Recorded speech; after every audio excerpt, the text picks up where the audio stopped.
This program features live coverage of an African safari and may include animal kills and carcasses. Viewer discretion is advised.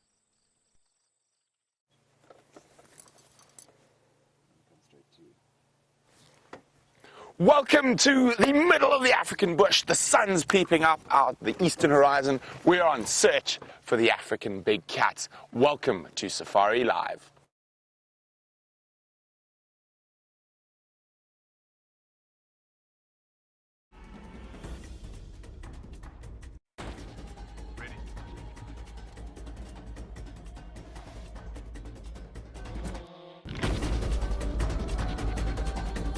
Standing by.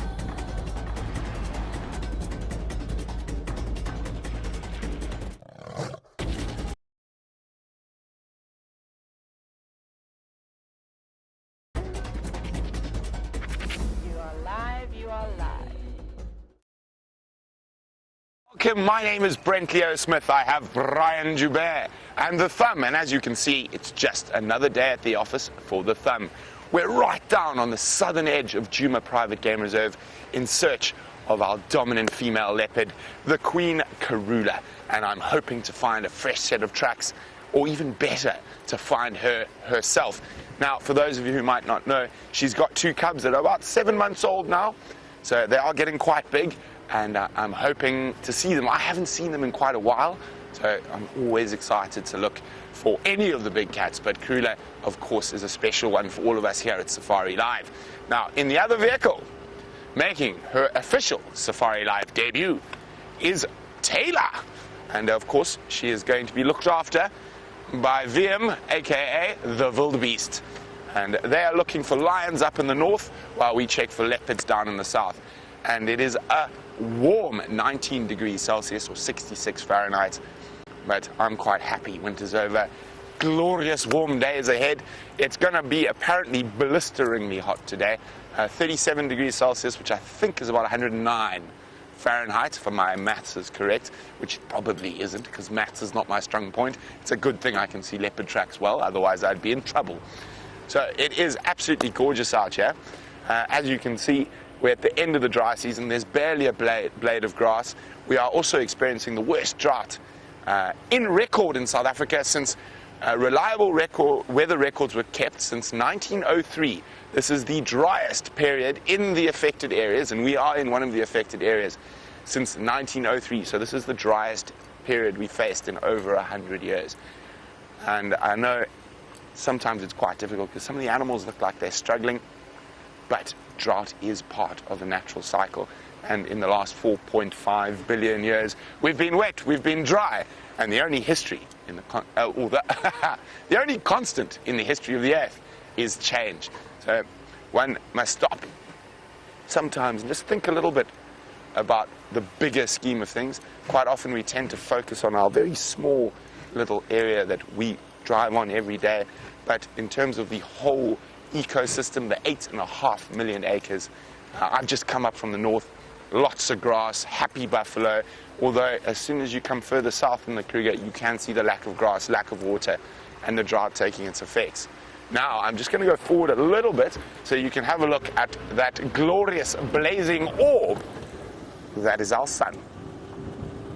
Now, of course, it's the same sun you see, just at a different time of the day, depending on where you are, but look at that.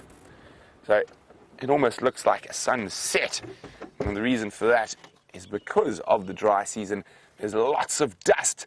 There's been some fires down in the sugarcane fires and forest fires down in the south, and it's created a lot of haze on the horizon, and that is what's giving us that absolutely beautiful sunrise. Now, it's always good to switch off and listen. Look at that. Can we? I can see a flare, Brian, on the left. Can you see it? Or is that my eyes playing tricks on me? Now, sometimes, especially when it's like this, you can see it's a bit hazy, but you can see the flares, and sometimes you can even see the sun's spots. Of course, we wouldn't recommend doing this during the middle of the day. We'd all be blind.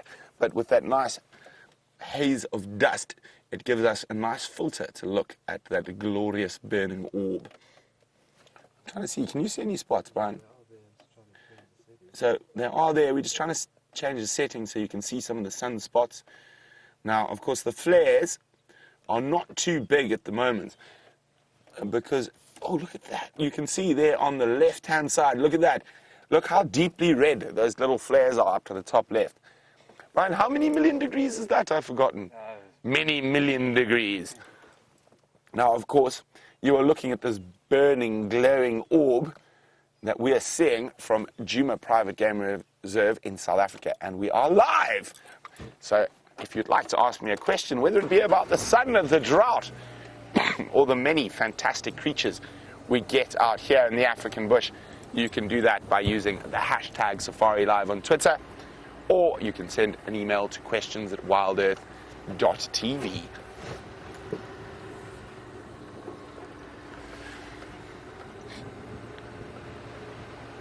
Now, as I said, it's Taylor's debut, so let's be nice to her. I'm sure you guys have got lots of questions for her, so let's go and say good morning to Taylor.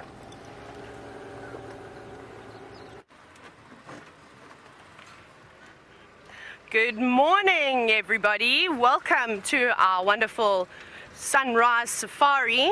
It's very warm here, and some of you may remember me from about a month ago. Well, my name is Taylor, and I'm one of the new presenters here now. And behind the cameras, we've got VM, so he's going to be helping me out, which is great. I've had to bribe him with coffee and chocolate just to help me get around the reserve this morning.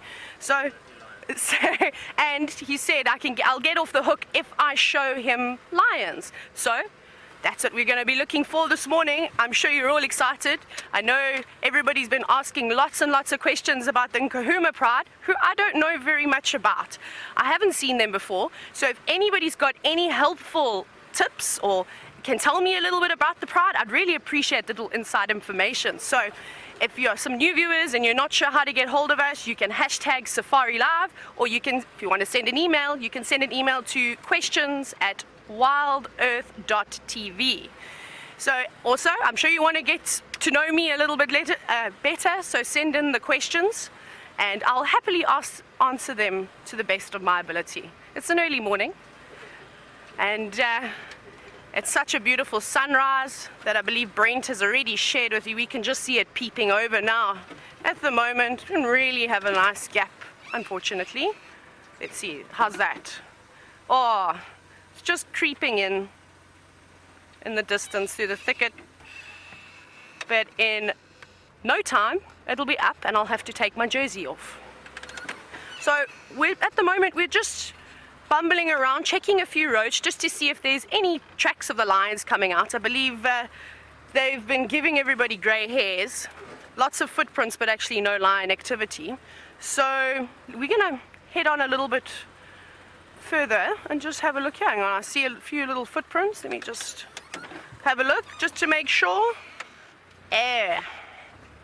Hyena. Okay, not what we're looking for. We're going to just carry on. We're going to take it very easy this morning. Just see what's happening out along this road. Oh wow, that sun's really coming up nicely now. We're quite lucky out here. We have the best view in the bush. Wake up every morning, early mornings, to a wonderful sunrise, nice cup of strong coffee. It's great. Every now and then we get great sound effects of the lions, the hyenas calling in the distance.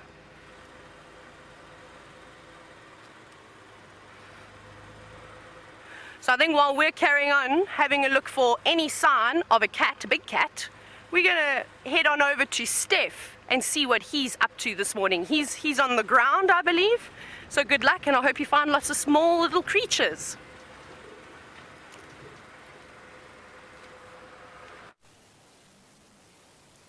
Good morning, and it is a fantastic morning this morning.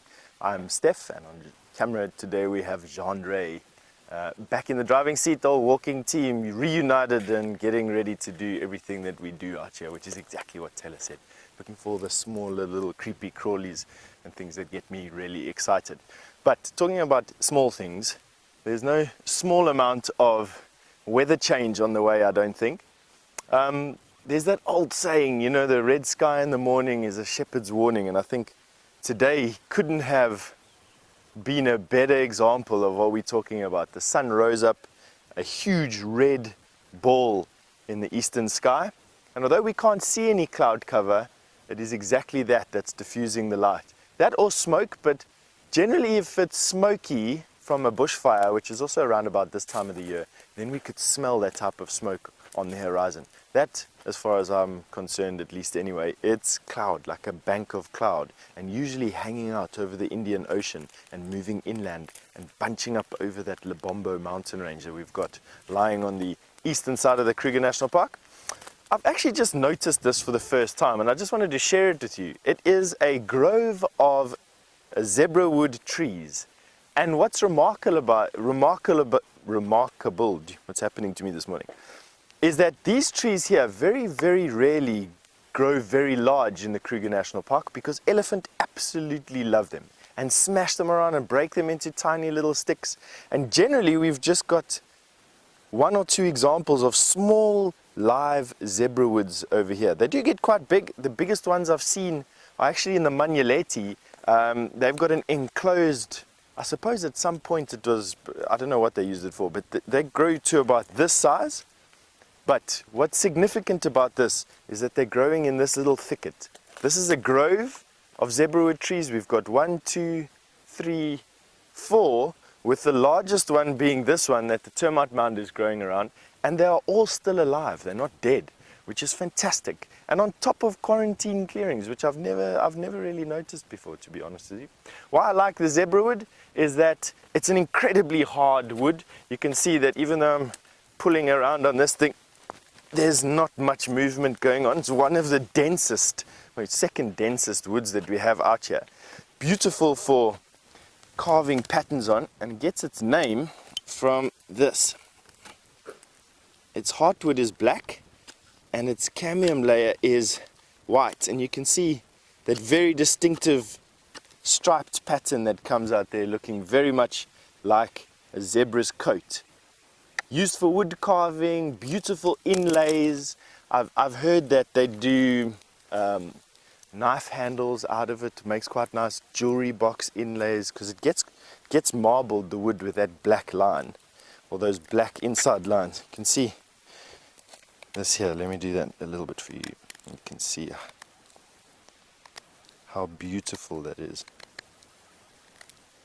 Have a look at that. Shiny, shiny heartwood there. Lovely, eh? Alright. And that's my good mornings to you in this lovely, very rare zebrawood grove. And we're going to send you over to Brent, who's got an update for you.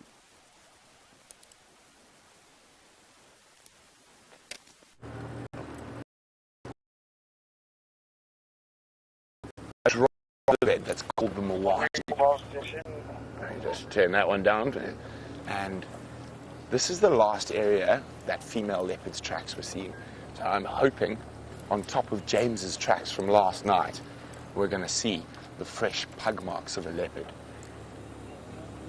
And half the fun about being on a live safari is, of course, the search for the animals. And because we're live, you never know what could be around the next corner. And I hear a bird that has been plaguing me for many moons. So for our regulars, we have been in search of the white-throated robin. We've only managed to get it on camera once, and it was actually right here. And I can hear a pair calling. So I'm hoping we can find this very beautiful bird and put it on camera. Brian, we're calling up to this side here.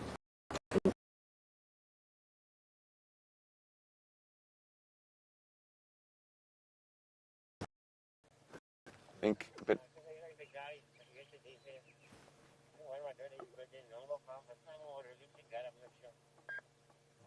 where'd he go? I can hear him calling again. Okay, I've got him. So, oh no, that's a different one. Let's see if it is the white-throated. It is snot. What is that?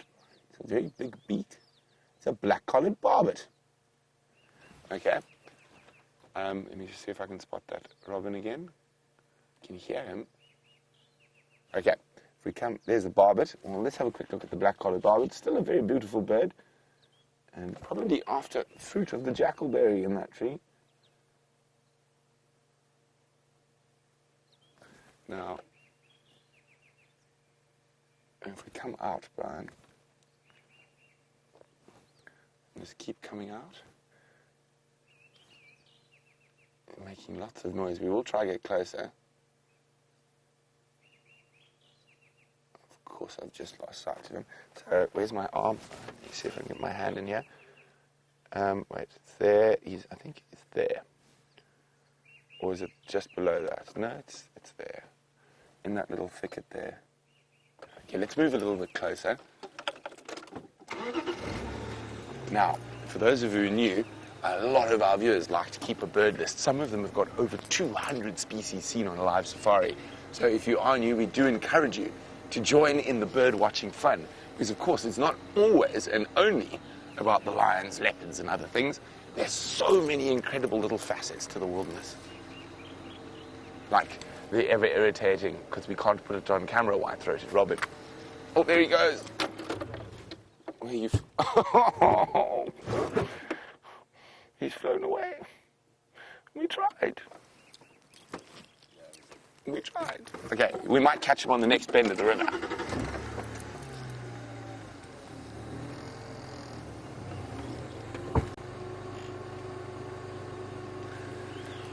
So this hunt for the white-throated robin got really serious before I went on leave last time.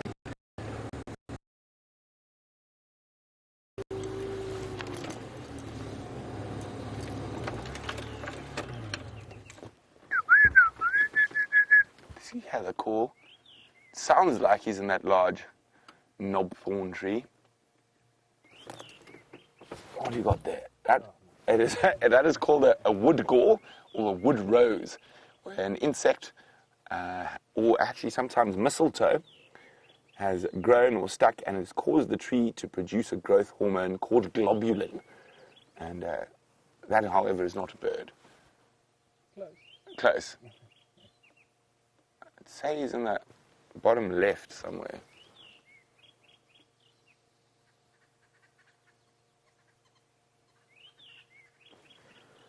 Maybe even a bit further. Okay, I know what to do, Brian. I have a plan.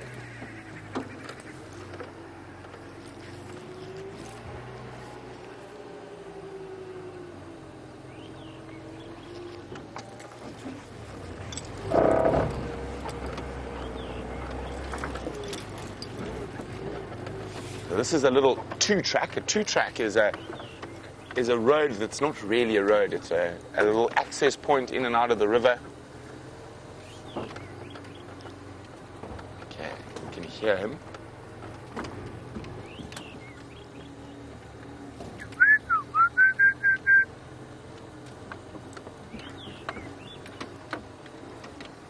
Can you see him, Ryan? He's so close.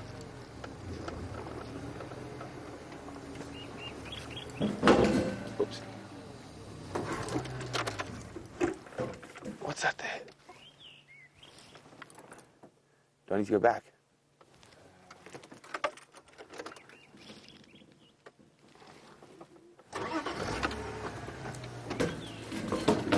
That's not, it could be. I don't think it's a robin. So, yeah, you got it. Oh, what? That is a Karachani thrush. So, a beautiful bird, not one we see often, but not the one we're looking for. Sounds amazing. So, a slightly different call to the white-throated robin, but a very beautiful call and a very beautiful bird. The robin has gone quiet.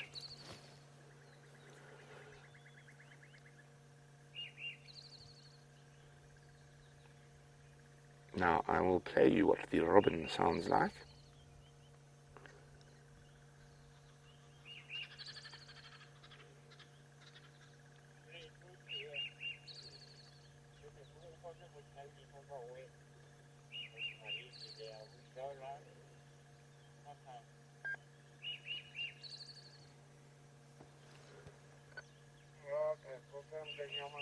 Such a pretty bird. The Karachani thrush. That could be a new bird species for a few of you.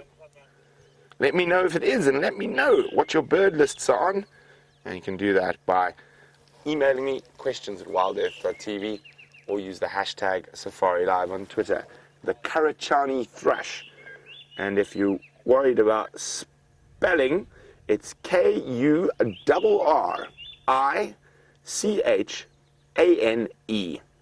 Karachani. Now the white-throated robin sounds like this.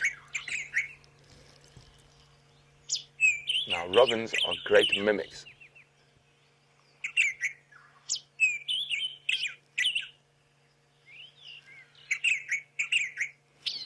So we're going to keep searching for the mysterious and hard to find white-throated robins of Djuma. While we do that, let's go see how Taylor's search for the lions is going.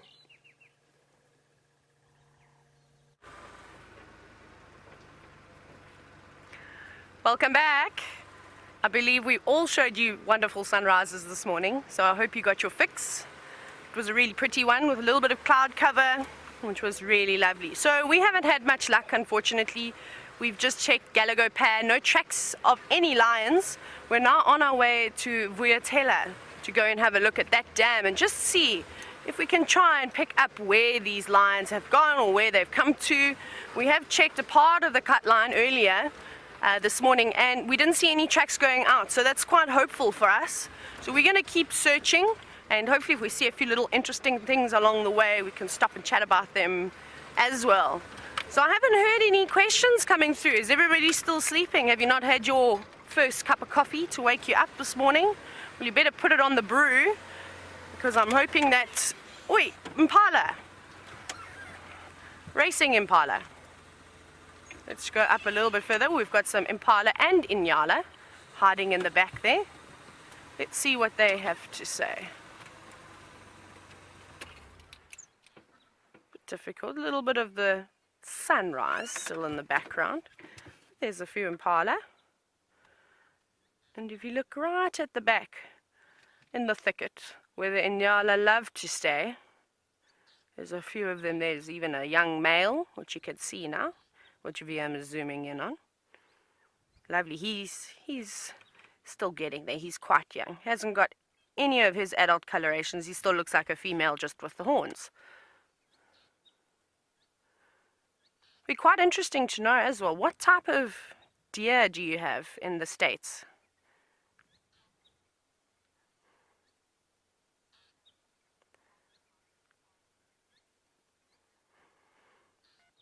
So a little birdie just whispered into my ear now. Thank you, Raisa, for the warm welcoming. I hope I live up to the standards of the other wonderful presenters that are here. I've got a lot to learn, and I've got some great mentors, so I'm very, very excited. So thank you so much for that, and thank you so much for all the comments as well over the last few days that you've all been sending to me. It's made me feel at ease, and the butterflies are no longer fluttering. You can just see everybody's sort of in dire straits at the moment, looking for food. You can see that in Nyala, you just trying to find any bit of leaf or even a new grass shoot, which they are known to eat. Sort of looking underneath the logs, looking under unfavorable spots that perhaps some of the other animals may have missed. Oh, we've got a curious one. And I wish we can see. We're going to sit quietly because there's a female coming with a really young fawn, which is about to just pop up on the right. Have a look at this. And she's actually coming straight towards us. Look at that little one at the back.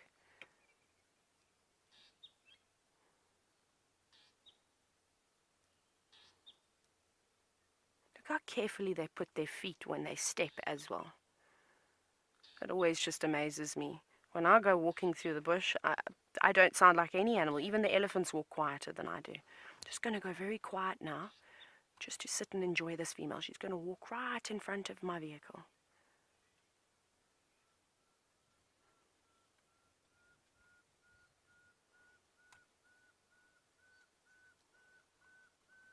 You should also be able to hear a pearl-spotted owlet if you turn the volume up. Hello, Hello, little one. It's okay. Mom is completely relaxed with us. And now the little one, looking slightly hesitant. There it is. It's okay. Fantastic. Quite a youngster. Sure, Mom's still going to be stashing this one occasionally in the thicket if she goes off to feed. But isn't that wonderful? You don't really know what we are yet. You're just trusting Mom.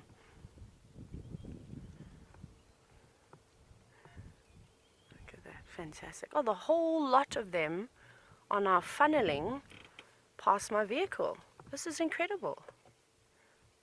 If any of you have been watching the show long enough or been fortunate to actually go on a safari, you know how uncommon it is to get antelope standing still, let alone to have them filter right through and in front of your vehicle.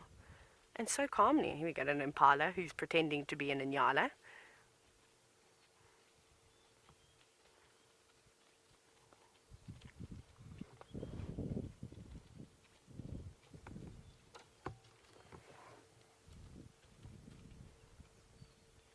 We're actually going to hang around just behind us. We're going to see him. He's on his way. Is a beautiful big male Nyala. There's another youngster in the distance, but I cannot wait for this big boy to come on through. He is quite spectacular.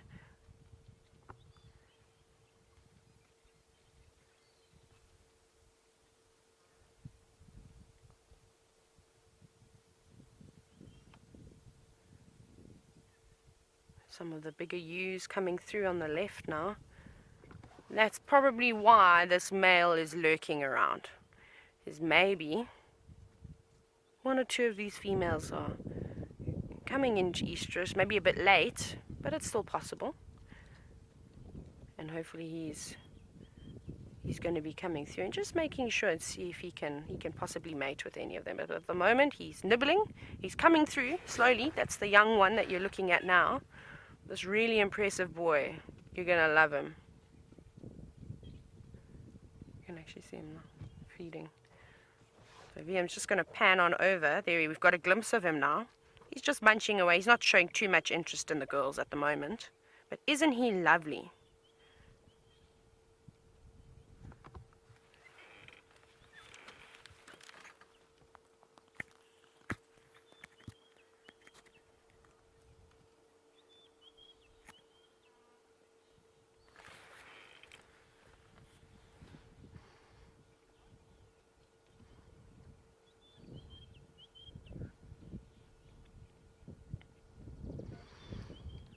Cecilia, good morning. You've asked quite a complex question, which is great. So I'm not sure if I'm going to be able to sort of send it out again exactly as you put it. But basically, Cecilia would like to know why, essentially, with all the drought that's going on at the moment, why do the animals have parasites? And surely over time, maybe evolution, they would have built up an immunity or something along those lines to prevent them from getting any parasites. But parasites are actually healthy and normal for animals. Some of them are host specific. So, for instance, I know I can just speak about impala. We had a few impala racing through here. They actually say that a healthy impala should have about 5,000 ticks on it. And I mean, normally you'd think, goodness gracious, they're sucking a lot of blood. How can it function? But it's normal. They've got intestinal parasites. However, I was very fortunate enough while I was at my previous work, we had a hippo die due to the drought. And they did an autopsy on this hippo. And it was amazing. In the area, there was actually a parasite specialist. Can you believe it, that somebody specializes in parasites? Well, I was there, notebook in hand, and he was so interesting.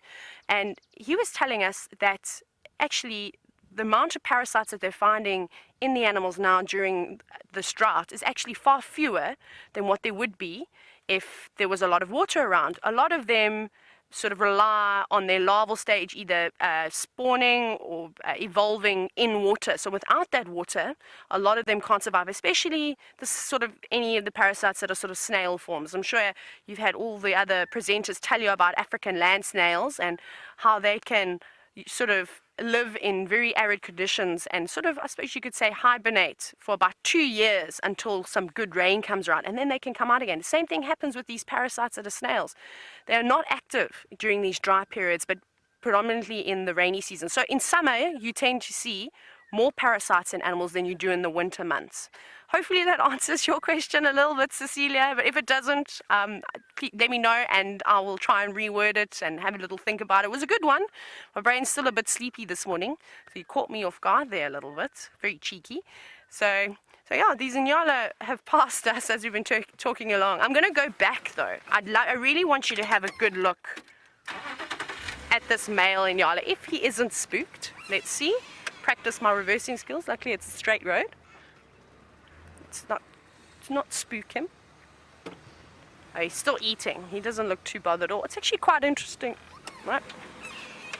Sorry, I don't have mirrors. I'm not used to driving a vehicle without mirrors. Let me quickly just reverse arm here.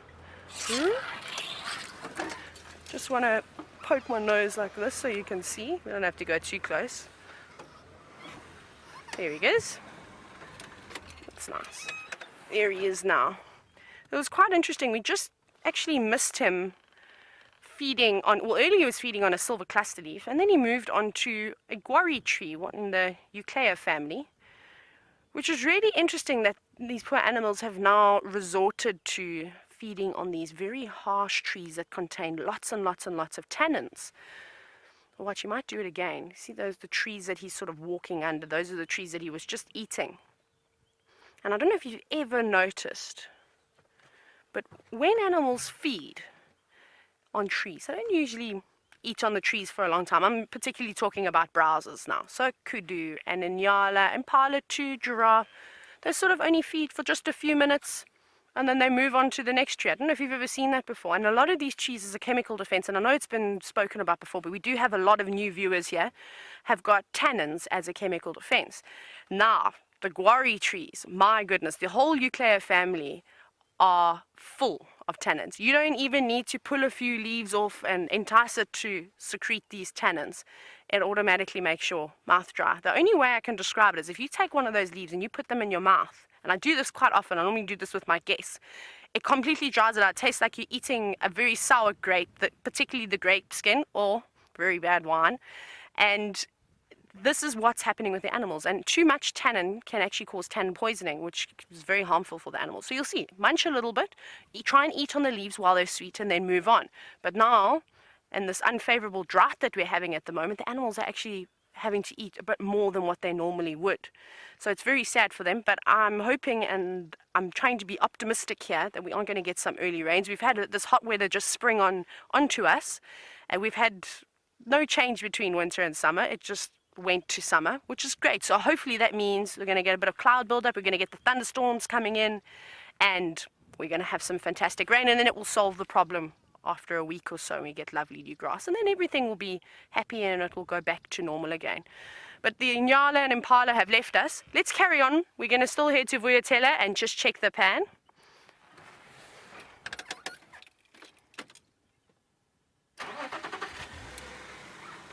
So I don't know if any of you heard me earlier. I did sneak in what type of deer do you get in the States? And Lynn just told me that you get white-tailed deer. Lynn, I wonder if you could help me and elaborate a little bit more. What antelope do they look like that we have? Do they look similar to the Inyala? Do they look similar to kudu? How big are they? I really need to learn a little bit more about the wildlife and the rest of the world. And hopefully we're going to go and visit the States next year sometime. So we're going to go through this little bumpy section. So just hold on. Although viewers at home, you don't have to hold on. VM. Oh, we've got squeaky brakes. There we go, we made it safely. I actually think I remember coming through here on my interview drive, so I've still got to learn the property as we go along over the next few days. Hopefully it won't take me too long. I've had a little bit of practice of learning roads and things in the last few years. Oh wow, we're going to very quickly just have a look in the distance. Actually, that's quite nice. I don't know, VM, if you can see that beautiful congregation of impala in the distance. Look at all of them over there. Looks like there's quite a few boys. Let me have a look with the binoculars. And girls. A bit of everybody waking up, doing a bit of grooming. Oh, there's a few in Yala. And they seem to be very relaxed. So I am now not optimistic about lions being in this area. Not that that is always a good indication that if there are impala present that there are no animals. I've watched lions walk straight past impala while they were roaring, and impala were maybe 10 meters away, and they didn't care. Their alarm called and they let them know that they knew they were there. And of course, lions having to rely on stealth, they didn't catch them. I think what we're gonna do now is let's head over to Steph and see what he's up to. See if he's got anything interesting for you on the walk. So yeah, please keep me updated with what types of antelope, and Lynn, I'll be waiting to hear from you a little bit later about what a white-tailed deer looks like. I'll see you in a bit, hopefully with some lions.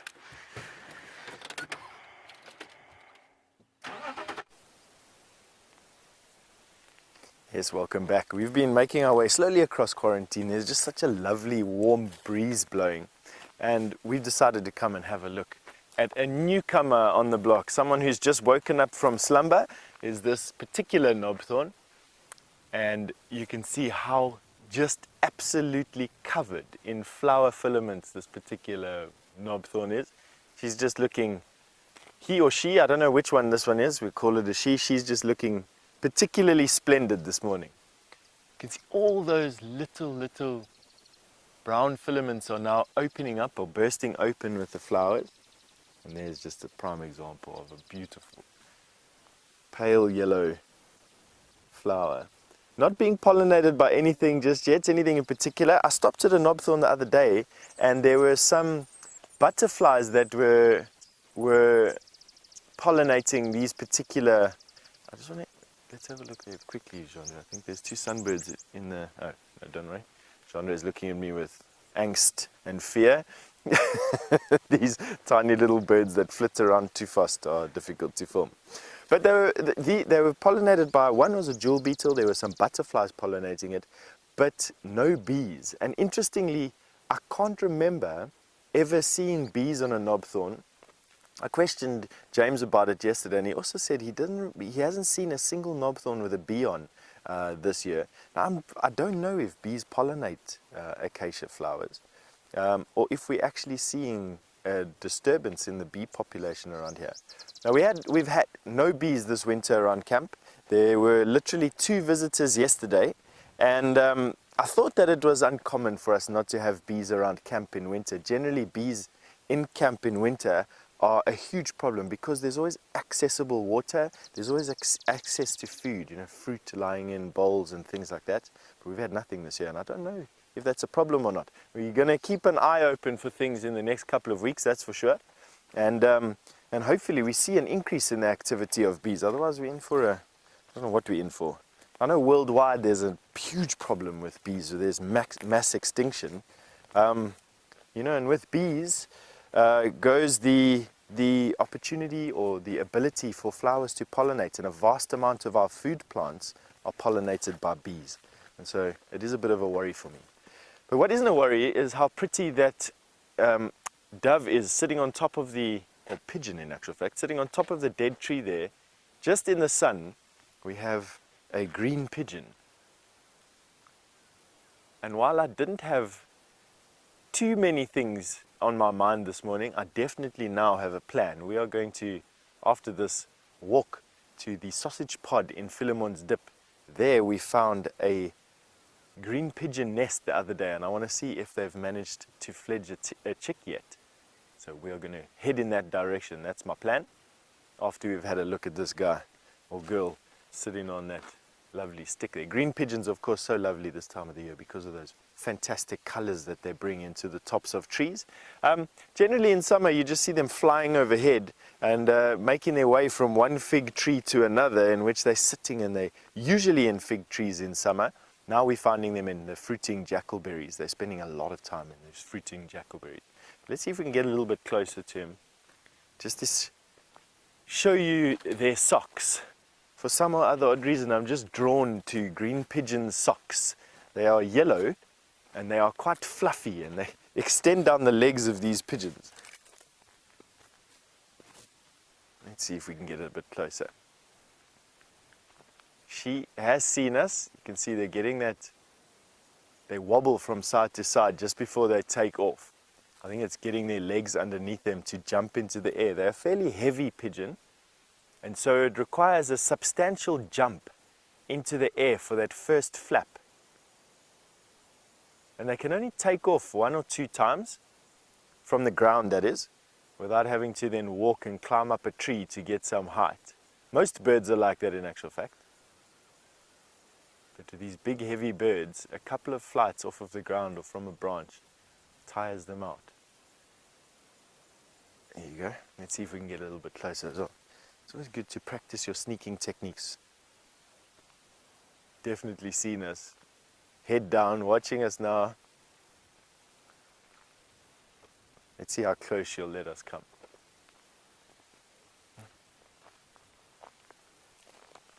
As I was saying, sneaking up on a pigeon on a whatever day of the week it is today, Friday or Saturday. These noteworthy occupations we keep ourselves busy with. So we're going to use this branch of this tree now to hide our approach a little bit. And I think what we'll do is pop out on this side, Mr. Jean-Jay. Let's see if we can see. We're now not going to face her so that she thinks that we are just walking by. And let's see what we can do. There we go. A little bit closer to her now. So direct translation of this particular dove's name from Afrikaans means the parrot dove, or the parrot pigeon. And I think it's just in reference to their fruit-eating capacity, their size, and of course their colors, which you can see starting to come out there so beautifully. That eye in the sun, just a lovely picture. Remember, take some screen grabs.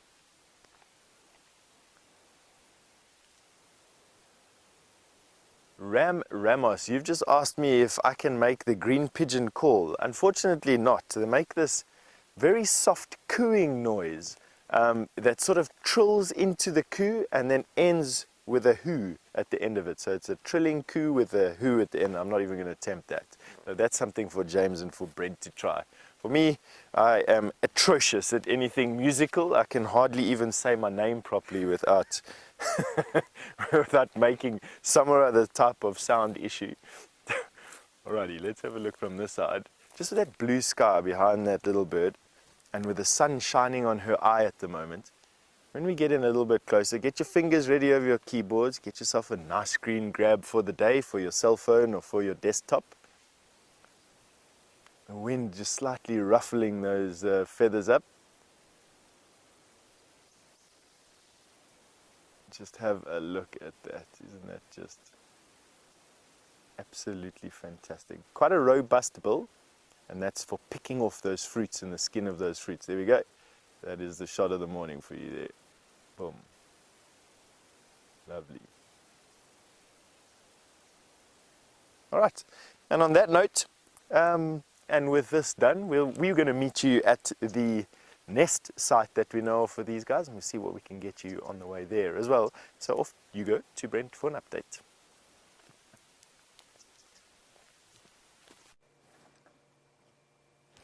Lion tracks! Finally, I've driven around without seeing a big cat track all morning. Now I've got tracks of Inkahuma Pride and cubs. How's that look, Brian? So there's a lioness. And then the cub tracks are already about the same size as Karula. So there we go, there's a cub track there. So that's already about the same size as a female leopard track. But we've got the lioness tracks. I'm just having a quick look around. Let's hope they went that way, not that way. Because that way is very thick and nasty. That way is towards Buffelshoek Waterhole. Here we go, here we go. Where are you going? There, there. Don't go that way. Tell me if my audio breaks, Brian. Okay, we're gonna drive on them. They're going too far. But as Steph was saying, the call of the African green pigeon is quite a difficult one.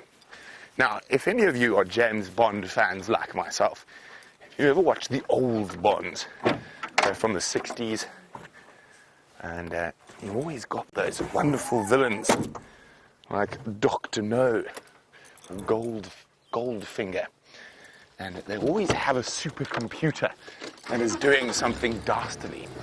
Now, for me, the sound of an African green pigeon sounds somewhat like a Bond villain's computer. I'm trying to think how to make the call. If you give me a second, I'll see if I can produce it. No.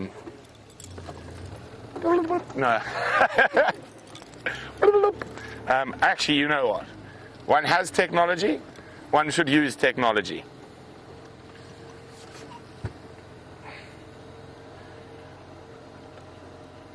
Pigeon. Where's the pigeon? There. And there it is. I'm going to put it.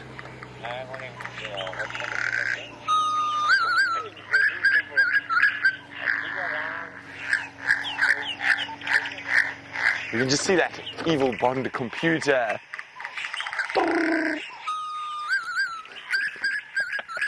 So for me, it always sounds like those old school movies, like Bond, like Dr. No's computer or Gold. Like, I don't know. For me, that's what it sounds like. So I love hearing that. Okay, so we're on the lion tracks. The whole pride, by the looks of things. We're just hoping they didn't go in here. So on a bit of hard ground.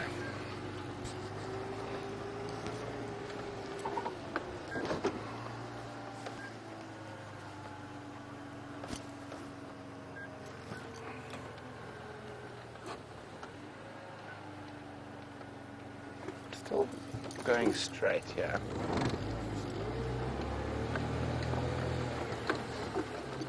There's nothing here.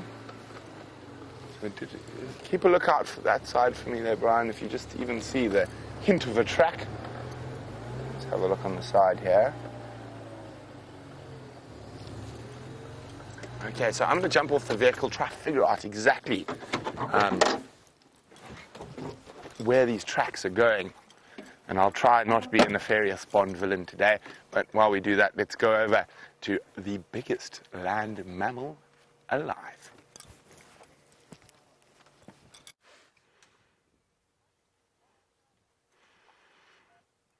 I'm so happy that Brent has picked up on some lion tracks because we have had no luck. However, we have found 2 elephants, which makes me very, very happy.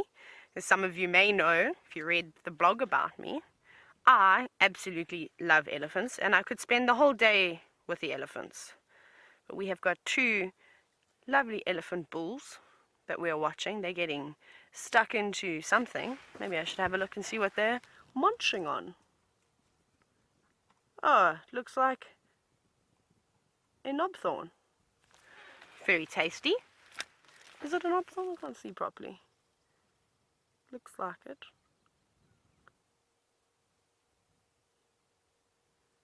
Just incredible how tough and hard the skin is on the elephants, that the thorns don't even bother them. I mean, you can really see there's some nasty thorns on that tree. And they're just happily munching away. It looks like they've either pushed it over or it was pushed over. We've got a few logs that are obstructing our view at the moment. But it's quite nice with the lovely golden light illuminating them as they have some breakfast. It must be quite weird that we sit and watch animals do their business the whole day. How would you feel if you had animals watching you all day do your thing? I think it would be quite intimidating. Flies in my room would watch me all night. VM says that the flies watch him all the time, and VM, I bet that those flies have got some stories to tell. Look at them, they're reaching in. Oh, that's lovely.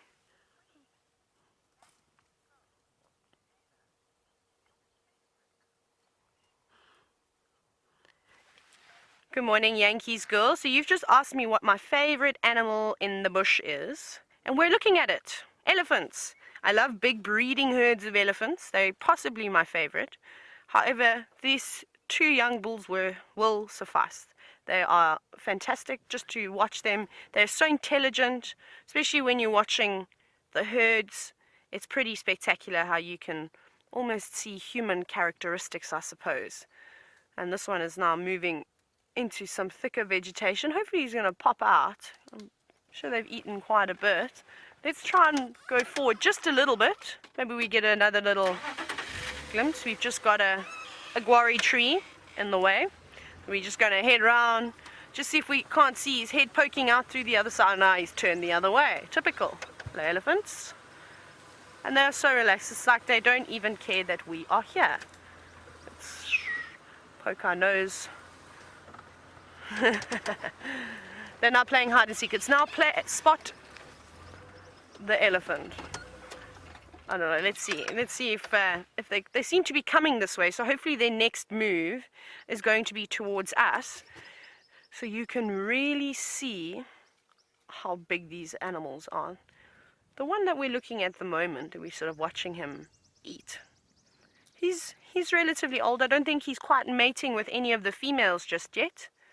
He looks to be maybe in his late 20s. So he's still got a little bit of growing to do. There's quite a few, I'm sure, big bulls in this area that he's going to be battling it out for. And the one just behind him is slightly younger, not quite as big in body size, though it's quite difficult to make it out through all the different trees. He's very well camouflaged.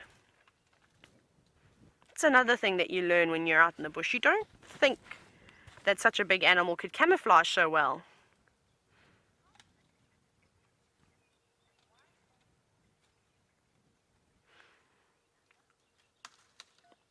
Hello, David.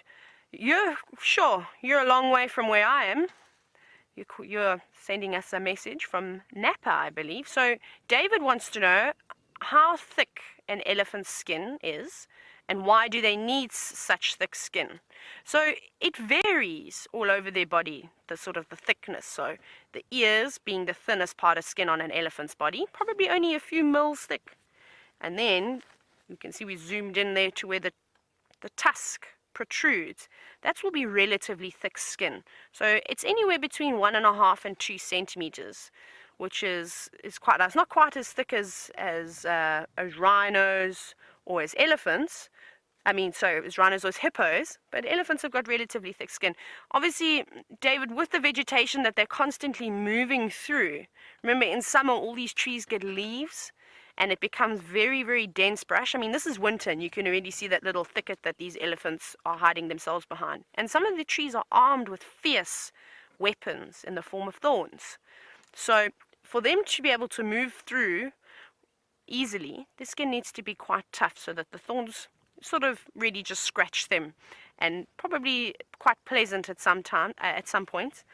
And this will then allow them to move through with ease without sort of yelping every time they go through.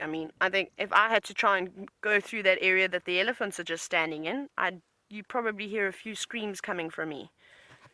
And I'd come out with lots of blood as well from the damage from all the thorns. So that is why elephants need thick skin. Hopefully, David, that answers your question. And these boys are still just enjoying themselves in the thicket, munching away.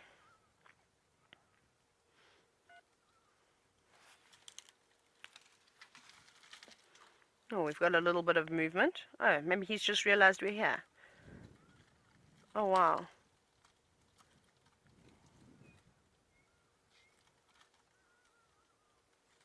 So we were talking about tannins earlier, and how animals tend to not feed on the same shrubbery for a long time. However, every animal is slightly different. They've all got different digestive systems. Some are more susceptible to chemicals than others, or poisons. And I'm sure you know this because it's a fairly common fact that elephants don't have the greatest digestive system. So they're possibly able to feed on this tree for quite a long period now, and it's not affecting them as if it were an impala or a nyala or kudu eating on it. But they are completely devouring this entire shrub. Oh, picked up a whole branch. You can just see the movement of the branch at the back. And what he's most likely going to do now is he's gone, I've had enough of the leaves, give me some of the bark. And he's popped it in his mouth.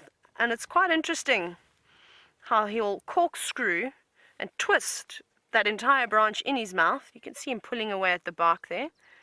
And that will actually take out the outer layer of the bark. And he's actually going for the layer just inside that, the cambium layer, which is the layer that nutrients are transported from the roots towards the leaves. So you can imagine it'd be quite juicy. And with there not being too much water around, I'm sure they enjoy that nice little snack.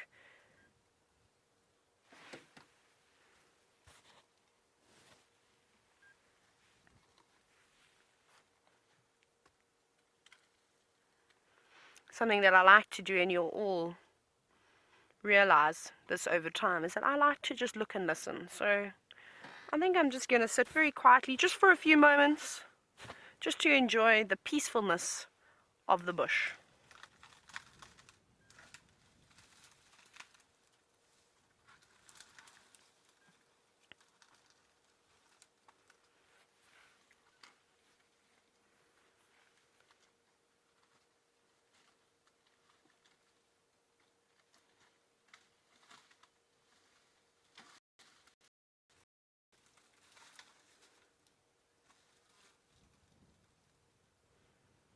I hope you can hear all the crushing and cracking that I'm able to hear so well with these elephants right next to us. That's quite amazing.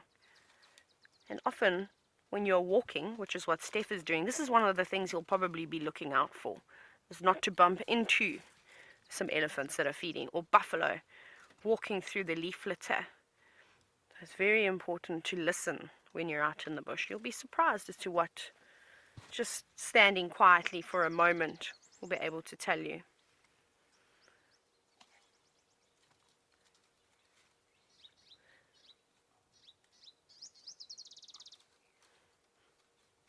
Quite nice. You hear all the little birds passing through, which is quite nice as well. Very small ones, little wax bills.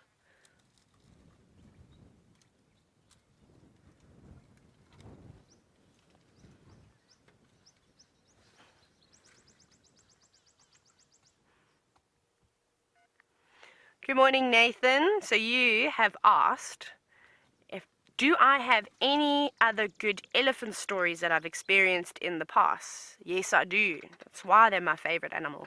I have had some incredible encounters over the few years that I have been in this industry, and I've been so fortunate. I get very emotional when I talk about this one particular sighting. So one morning, while coming around the corner, we heard a herd of elephants. It was quite distressed. This was many years ago now. And so I stopped the vehicle just to sort of hear. It was quite a thick area. And I didn't want to get myself into a situation where I was going to get trapped by the elephants. That's the absolute last thing you want to do when you're in the bush, is be trapped. So I sat and I listened, and I made the decision, okay, let's move in a little bit. So we carried on along this windy road. And as we got up ahead, we saw this female elephant. She was standing motionless, and the rest of the herd was sort of just standing in front of her in a semicircle, and they were trumpeting, and their stomachs were rumbling, and it was quite a chorus that we were listening to. But you could see that this female elephant was horribly distressed. It was really sad. And we looked down on the ground, and there laid a young elephant calf who'd just been born, maybe half an hour before we got there, if even that. And it was so sad because this little elephant wasn't moving. And Mom was trying to pick it up. Mom was trying to help it stand up. Mom was trying to do everything she possibly could to help this elephant get up. We sat there for about an hour and a half watching her. And the herd stood around. They started munching. But you could see that they were grieving. They were very stressed. Eventually this female gave up, and I think she realized that this little one was not going to wake up and take its first steps, let alone take its first drink. So the next thing that she did brought tears to myself and my guests. We just sat there absolutely bawling our eyes out. She then dragged the little elephant to the side of the road, and she proceeded to cover it with sand and leaves as if she was trying to bury it. And she did this for about another 20 minutes, and it was unbelievable. Eventually, the herd moved off. They were in a sort of a valley, so they weren't too far, they were just feeding. And this female, she stayed with the elephant for a few days. Eventually I think she realized that she had to go try and relocate on the rest of the herd, which she did manage to do. So that was a very sad but very touching story, just to watch the emotions of the elephants and how that whole situation played out. That's probably one of my favorite stories. And I've got a few more, so let me know if you enjoyed that one. I'll happily share a few more elephant stories. Had some other amazing encounters, but that one is probably the one that's impacted me on my life the most, seeing everything like that. But it looks like these elephant boys, they're just munching away. They've stuck right in to this shrub, and they don't look like they're going to come out. I think they're enjoying themselves now, munching away behind us. I think what we're going to do is we're going to carry on looking and see what else we can find. Maybe we find a breeding herd of elephants. So, I'm not so happy about this. I believe that Steph has got one of my worst, I have a really bad phobia of the thing that Steph is about to show you. I'm not going to tell you what it is, but enjoy the creepy crawlies, and I'll see you a bit later, hopefully with something else.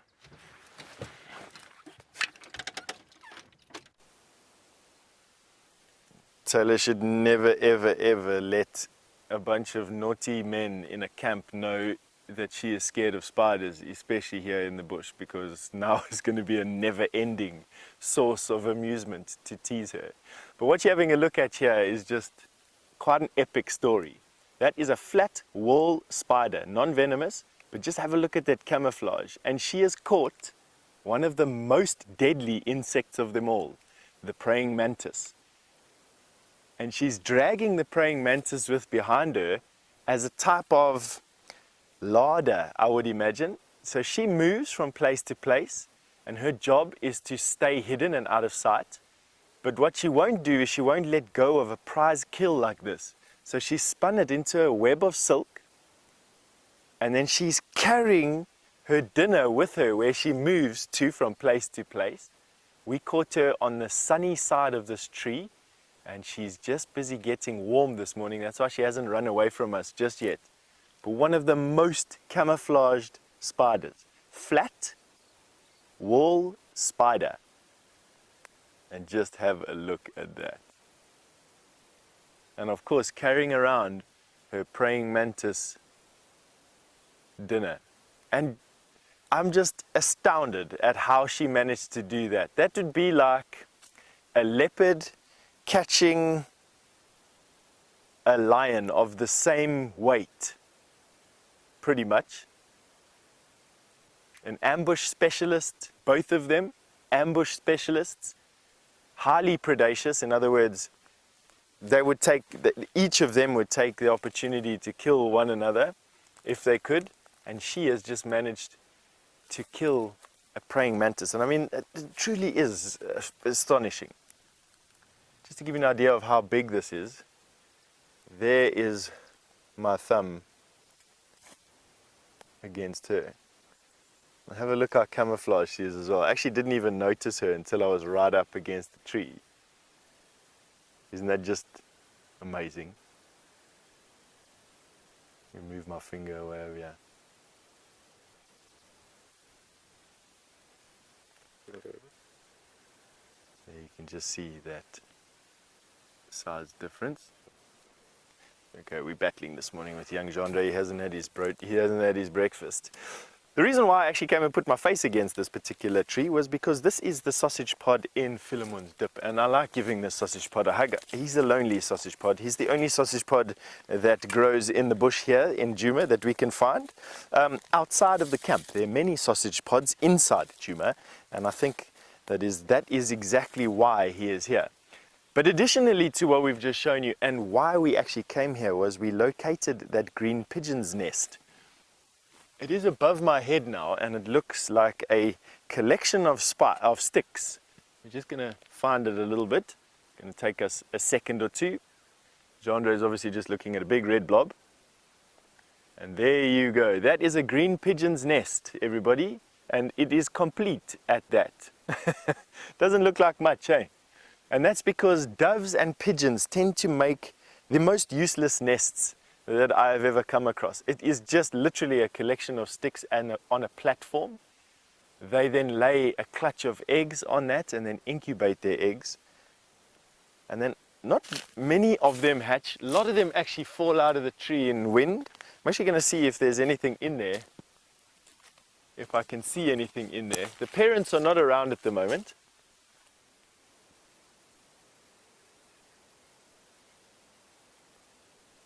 No eggs in it at the moment, so it's an empty nest, unfortunately.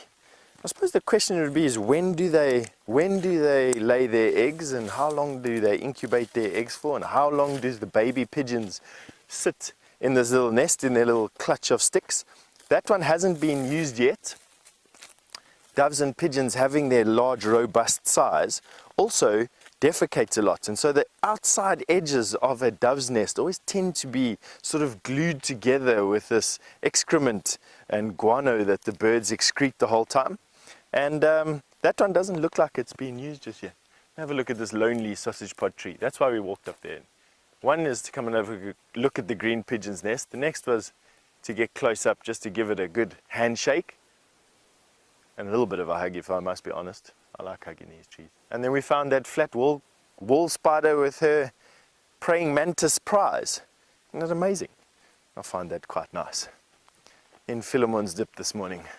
Our plan now is around the corner from here, there's a jackalberry that is full of fruit. And last week we had the surprise of watching a troop of vervet monkeys busy feeding in the tree and dropping bits and pieces of husk. And there was a grey duiker that was underneath the tree busy eating those husks. And that's exactly what I want to go and see right now. Is the tree still in fruit? What visitors are going to be there today? And could we on foot approach something in that vicinity and share it on foot with you? There's an owl busy calling behind me. Lovely morning this morning. Anyway, while we get to our jackalberry tree, we're going to send you over to Brent for an update.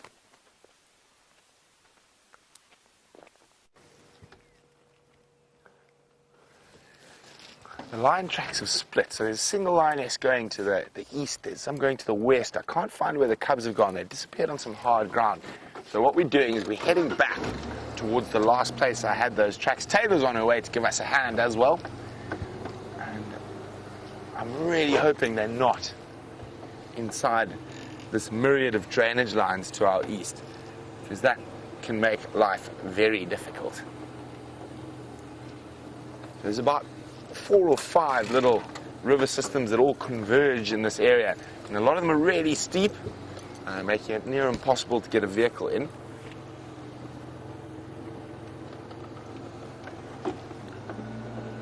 So it's a really white, the light, and sometimes it can make spotting things a little bit more difficult. Now, of course, what I'm looking for is the belly of a lion, so that white just to stick out at me, or a slight bit of movement, a flick of the tail, flick of an ear.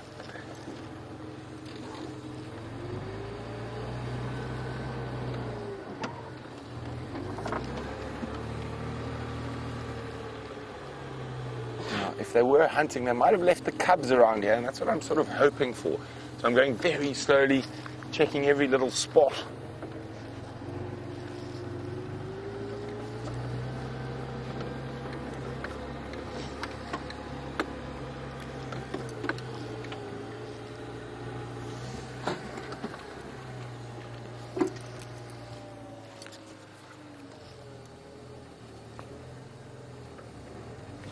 Wishful thinking, I think.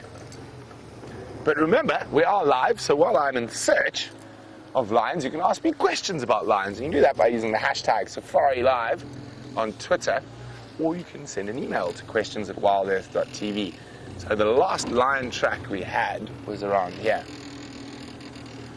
And I could smell some relatively fresh leavings of a lion. Where did I stop, Brian? It was up here, hey? About here, I think. No, a little bit further. Because I had the most fresh track that I could see. Let's have a look here. It was over here. There we go, I can see where I climbed back to the car. Let's just have another look at that track.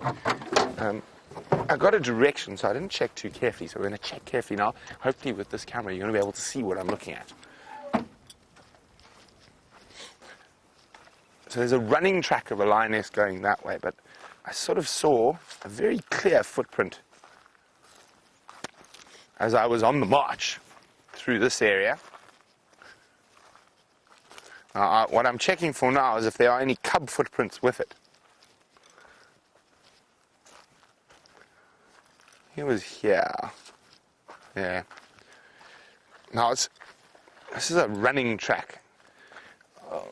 I don't know, can you see? I think it might be a bit far. And you can just see the toes there. And it's a nice fresh track. Going that way, so we've checked the next road above. Now, I'm going to have a closer look around. So there's a cub track there. The mysteries of the Nkahumas.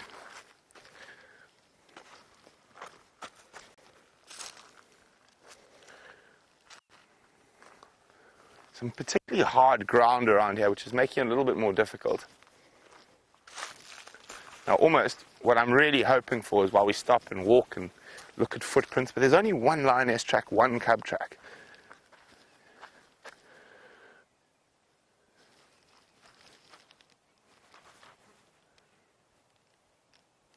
I'm really hoping maybe we hear that wonderful wow, wow, wow, wow.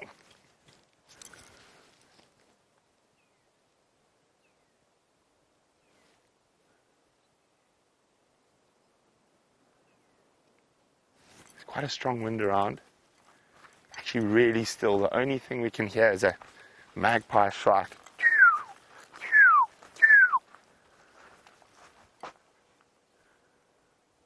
Come on, lions, make a noise.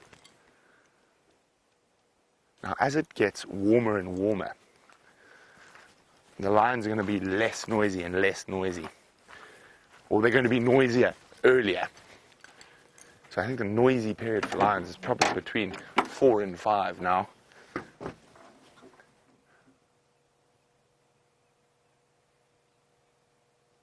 In the distance we can hear a red-crested koran.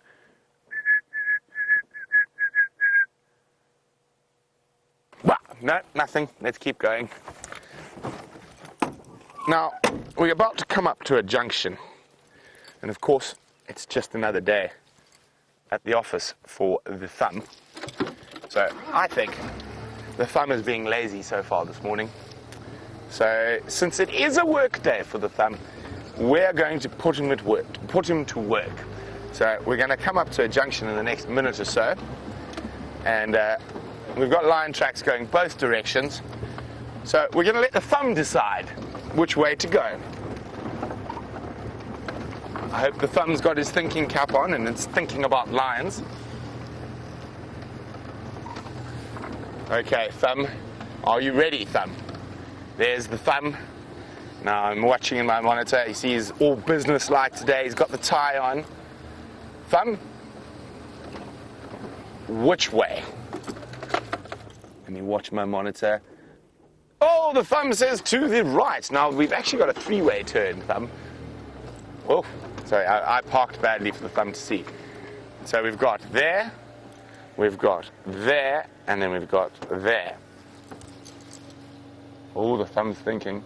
Ah, he still sticks with the same. Okay, well the thumb must be on something, so we're going to check back down Drakensberg Road. Okay, so while we check down the thumb's road, which is Drakensberg shall now be known on forever forth, let's go see if Taylor's had any more luck.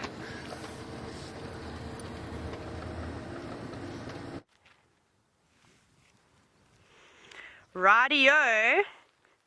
So, I know we're looking at something on the ground, which is something different. And it's a very special creature, and I'm not going to tell you what it is. So we're going to have a little bit of a quiz this morning. So excuse me waving my stick around. I like to talk with my hands. So Viem's zooming in now on this beautiful track here. I'm not going to tell you just yet, so have a good look at it. And I'll be very, very impressed if anybody can get this one, because this one's quite a difficult one. I'll give you a clue though, it's an elusive creature. We don't see too many of them. We often just see the signs that they've been scurrying through.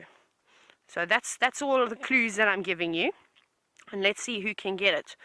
But I don't know if you can see nicely what it is. Does it look like a handprint? Does it look like a footprint? What do you think? So the one I've given you, you're very lucky. It should be a dead giveaway because it's a very clear track. You've got a front foot and a back foot, which is quite nice. So I'll give you a clue. This is the front foot. And here's a part of the back foot over here. You can see the front feet much larger than the back. So that's my clue to you. And let's see if you can get it. I'm going to hop in the vehicle very quickly. So please excuse me while I get my wires. I've got my stick with me too. Oh, there we go. Need to get longer legs. I've got to get plugged in.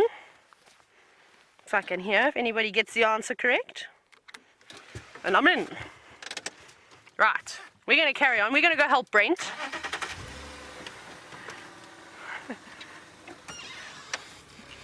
David, it's great. Keep hearing your name popping up.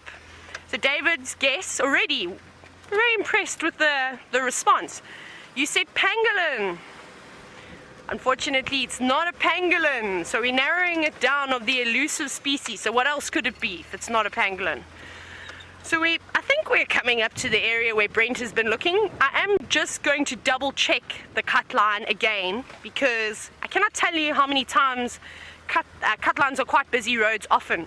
So lots of different vehicles could be driving them, and it's so easy to miss a track. Even though I know Brent has got the best eyes, it's always nice for someone to even double or triple check to see if they can't maybe spot a track. Okay. Coming in. Liam has just pointed out while I was too busy talking. Let me just check this side.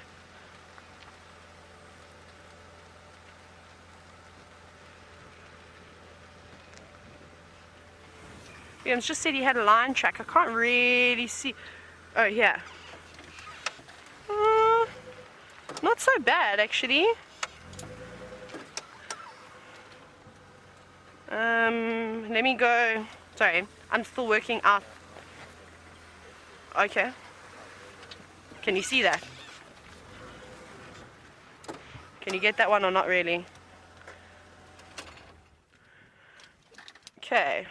So we've got a male lion track, it looks like it, coming in, which is good, but sort of going a little bit more west.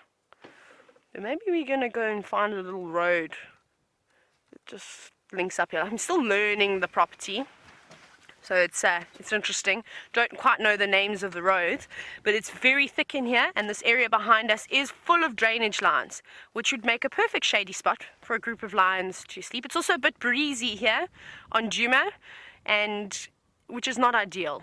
A lot of the animals don't really enjoy the wind so much as it affects their hearing and their sense of smell quite a bit, which they rely on heavily.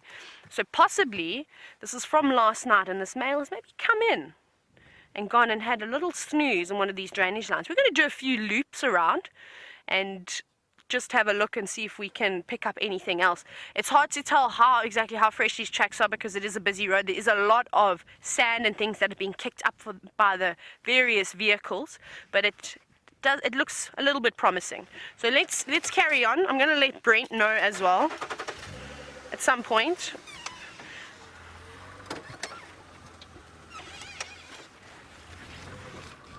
Oh my goodness, I'm stalling.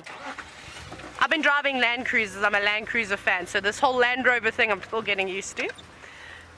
So, Morning Glory, you've asked me what my favorite animal to track is. So, my favorite animal to track. I really enjoy tracking lions, prides of lions. You get to see all the different tracks, and it makes it a little bit difficult as well, because when the lions walk, they don't necessarily always walk one behind the other. They could fan out, which is quite fun. So yeah, I think I'd say lions are my favorite animals to track. So we're gonna probably just try and find a little road that links back into here and go back around to see if we can pick up anything on this male lion that's possibly come in.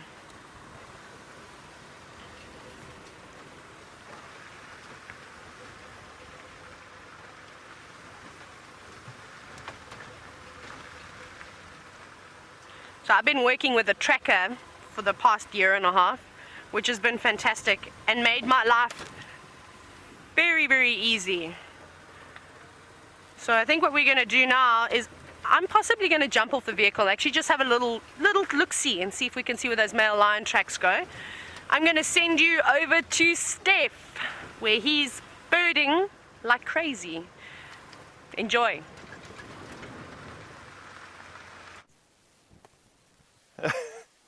We are birding like crazy. Thank you very much, Taylor. We've finally arrived at this jackalberry, which is just absolutely covered in fruit. And in it are a variety of birds. Of note, though, are a pair of green pigeon that are having a bit of a fight with one another. And we're going to try and see if we can show it to you. Bear with us. Here comes more green pigeon rocketing in. So now there's a total of 4 or 5 of them in this tree. And that is about as many green pigeons as you're likely to get in a tree. So, up through that gap there. So, it's a bit difficult, just bear with us for a little bit. Let's see if we can get... So, there. We got these 2 birds busy courting one another. We're just going to try and find it for you. Genre is busy looking through a mass of red focus points. Go up. Up. There's one there. Oh, right, you got one. Anyway, the birds around this tree are just phenomenal. And of course, this fruiting jackalberry will represent the food, the majority of the food in this particular area. It's the only plant at the moment that's producing fruit, other than a few odd fig trees that'll be further south on the major rivers like the Sand River or the Manyeleti River that's close to us, may have a few fruiting sycamore figs, but that's about it. This tree is the sum total of the food in this area and will be visited the entire day by a host of different animals, from monkeys, baboons, all these birds. We've had both grey lory and the green pigeon, which are the 2 largest frugivores we have here, in the tree at the same time. It's also been visited by a sunbird and a starling since we've been here, probably looking for insects that are feeding on the jackalberries. And then of course the fruit that gets disturbed by these big birds flapping and flitting about in there falls to the floor and will then create another food source for animals like grey duiker, steenbok, kudu. Impala will also feed on the fruit. And then of course the namesake of this particular tree, the jackalberry, it'll also provide some fruit for jackal. And I doubt that even if we were to scour the area around this particular termite mound, that we'd even find evidence of a single fruit. That's how valuable this is. But we're going to try anyway, because it's a bit of an adventure really, to see what we can find here underneath this tree.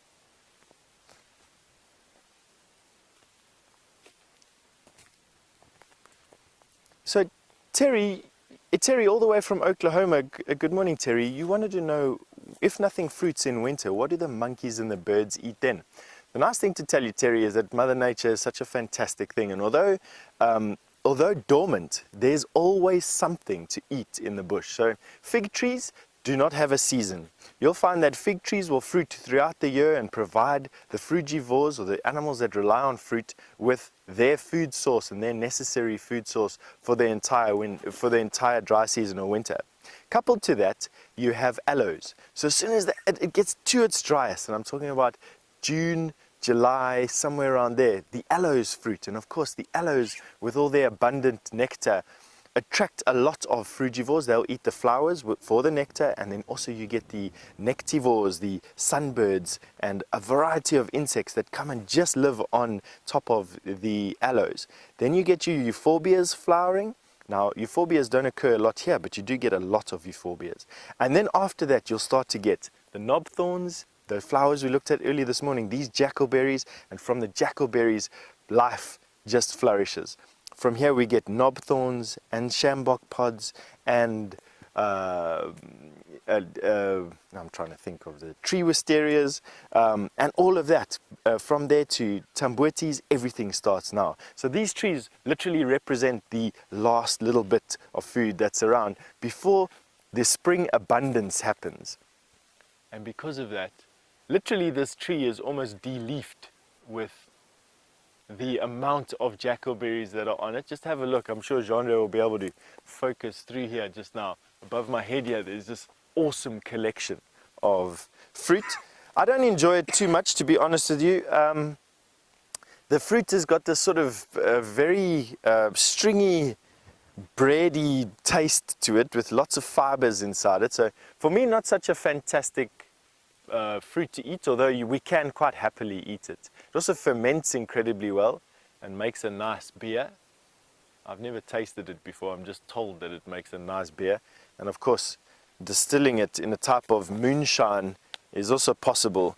And I'm told by Herbert quite fondly that as little boys, they used to make this distillation of spirits out here, hide it away from their moms and dads, and then when they were herding their cattle and sheep through the forest, they used to celebrate life from time to time. All right, let's see, here's a remnant of one of these husks. So just looking around the base of the tree here, this is what's left of a jackalberry that's been dehusked basically. So you can see that the fruit was taken out of the shell, and then the shell was actually not eaten either. Now this would have been crunched through probably by a duiker or by a monkey. Monkeys peel off portions of the fruit. They're messy feeders, and they need to be messy feeders. They have the ability and the agility to climb into the top boughs of a tree, and by being messy feeders, they drop a lot of fruit on the floor that they don't eat, and bits and pieces of fruit. They almost glut, and as they're glutting, they're raining down food onto the forest floor below us, and that's where all the other little animals come and get their sustenance from. Things like duiker in particular, bushbuck, nyala, kudu, impala, to a degree steenbuck, although I don't see many steenbuck underneath termite mounds like this, but they definitely will visit. What else? Of course, the jackalberry. So this tree, very, very, very important, and I'm glad that this one is so healthy. No elephant damage, growing quite well on this termite mound. The termite mound itself providing masses of nutrients for this particular tree. Obviously, those nutrients are translated into its, or transferred into its fruit, and of course everything that lives on that fruit then benefits greatly. So this fantastic, massive jackalberry tree. Good morning. All right, so what we're going to do is now we are going to go to another of my favorite tree, and possibly my favorite individual tree on Djuma is a massive weeping boerbean about a mile from here. And while we get there, we're going to send you off to Taylor and to Brent, who are searching for those big cats, and I'm holding thumbs that you find some today.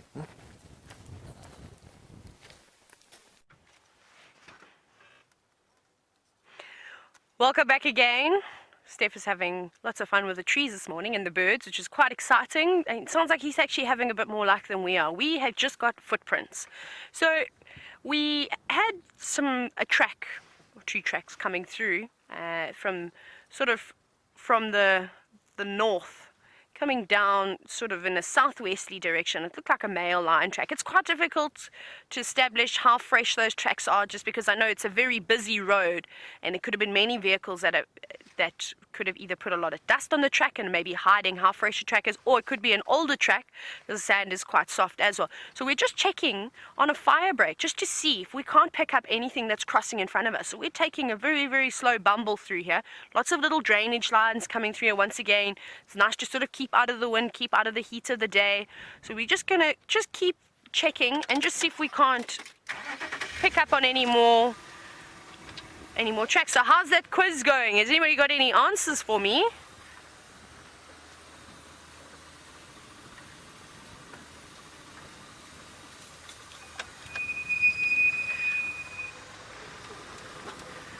So we've got 2 more guesses. So Honey guessing honey badger and Ellie guessing porcupine. I'm afraid you are both incorrect. So what does that leave us to?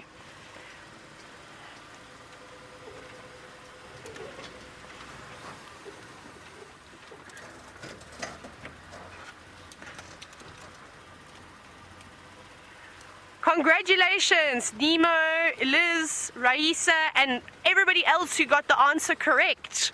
Aardvark, that's what we were looking at. It looked to be a fairly large aardvark too. I presume it was a male. He had massive tracks, and I don't know if you know this, but an aardvark can get up to about 60 kilograms. It's huge, really massive. We've just changing around here. We're gonna head down this one. We haven't seen anything crossing over, but I know lions tend to jump over roads.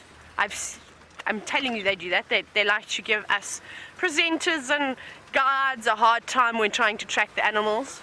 So I'm pretty sure they either do that or they wipe their footprints out as they walk around. So we haven't seen anything coming over, which is making me feel like that track is maybe a little bit older than what I initially thought, which is not a problem. It's always good just to recheck and do loops, because you never know, maybe an animal that was sleeping in a drainage line decides to come out now and move to a new spot of shade or something along those lines. So it's always good. I've driven roads many times where I've done it 3 or 4 times, and on the 4th time, voila, a lion or whichever animal it may have been that I was looking for. We're going to just take a little bumble around here. I'm going to be making VM lots of coffee. Milo, he prefers Milo, for helping me out today. He's been fantastic. A little shout out to VM. It's quite thick here. Lots of bush willows, lots of wattles, a bit of everything. Just always looking into the distance, always good to scan around. And a trick that I learnt, for those of you who ever have the opportunity to come on safari and you're looking around, so obviously we read books from left to right. So our brain is very used to panning from left to right. So what I like to do is try something different, especially when I'm walking, is do the opposite. Start from the right and look left. And because it's something new, I find that my brain tends to pick up things a lot quicker, which is quite nice. It's just something to think about, something that I picked up from a few mentors.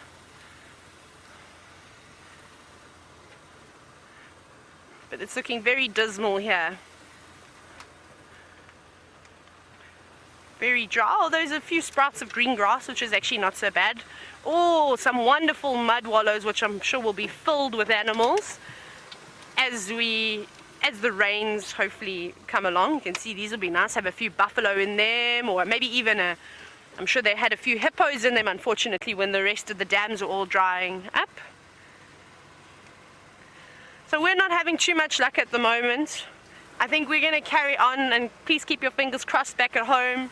I'd really like to see some cats. I really want to find out what's going on within Kahumas, and I'd really like to see a Birmingham for the first time. I've never seen it. I've always only heard of these lions. So like I said as well, if you've got any useful information that I can use, please send them in. You can either hashtag Safari Live or questions@wildearth.tv. And for now, I'm going to love you and leave you for a little bit. Let's see if Brent has got anything. I know he's been off the vehicle for a little bit, so hopefully he's got a lovely fluffy cat for you. I'll see you later.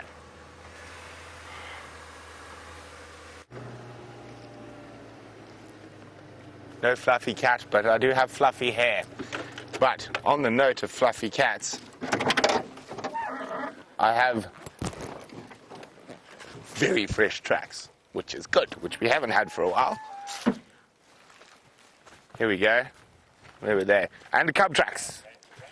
Oh, and Andrew's looking for me, but here they go.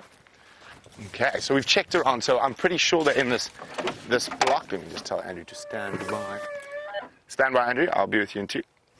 Okay, let's just have a look here. So you see them here, Brian? So there's a cub track.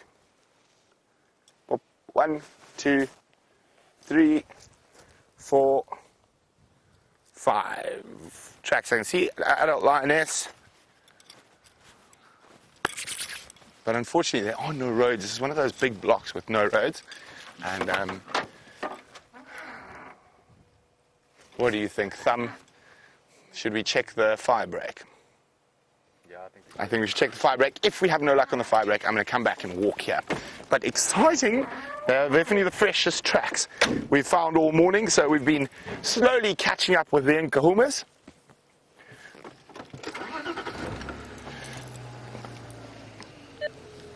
Sorry, Andrew. I've just found fresh nkonzo on top of my mobile nkonzo on Hippo Pools, heading north into the block between Buffelshoek East and Hippo Pools Road. Okay, thanks, Brent. I'm on the cut line, so what I'll do, I will go to the fire break of Buffelshoek boundary that south and maybe drive south in the block. Copy out, thanks, Andrew. That'll be great. I'm going to turn around and maybe head back towards Buffelshoek Dam.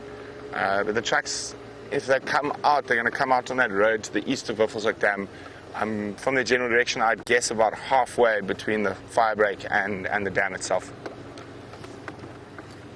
Okay. Okay. So there we go. Sorry, just letting Andrew know. So we were going to go check the fire break, but fortunately for us, finding animals is often teamwork. So Andrew's going to check the fire break for us. I'm going to have a quick gander back towards the waterhole. I think they might be in a little river system I know about, and just in here. So I want to go check back towards the waterhole. If nothing, I'm going to come back here and have a stroll. So those tracks are actually on top of our vehicle tracks from earlier this morning.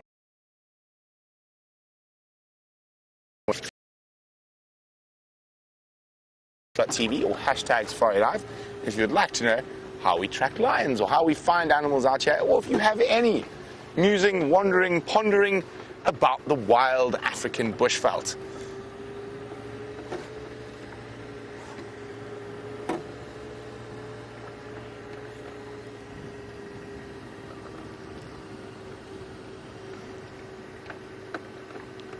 I've been waiting for this question all morning since we've been tracking the Nkuhuma prides. What are my thoughts on the missing Nkuhuma cubs? And that's from Lynn. Lynn, it is normal. It's what happens. It happens relatively often. Quite often the cubs are found. Quite often they're not. You must remember that there is about a 6% mortality rate with lion cubs from various different reasons. So it's sad, but it is part and parcel of life in the bush. Now, if lions were able to successfully rear every single litter, there wouldn't be an impala or a buffalo left. If we had herds of 60 lions, there would be almost no animals left. So it's nature balancing itself out. Of course, I really hope that those cubs join with the pride again, but there is a possibility they won't. Hopefully, who knows, if we find them this morning, they might all be together. And those little animals are a lot more resilient than we give them credit for.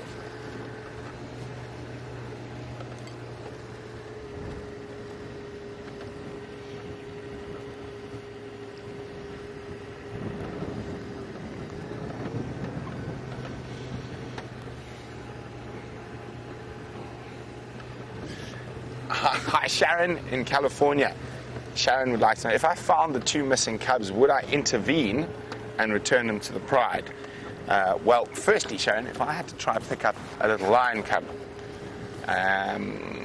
I would look like I'd been put through a wood chipper. literally, I would be in absolute tatters from their claws and teeth.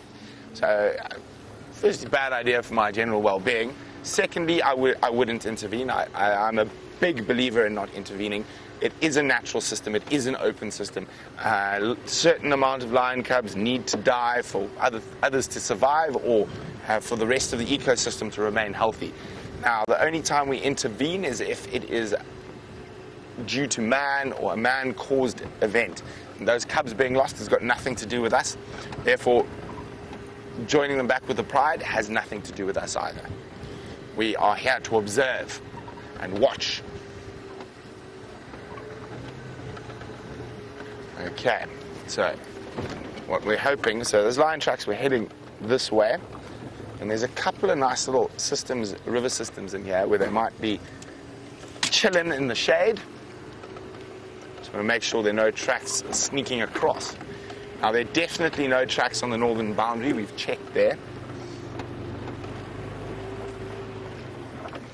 But as I said, those tracks are really fresh. They're on top of our tracks from earlier this morning. So it's possible they actually haven't even got this far yet.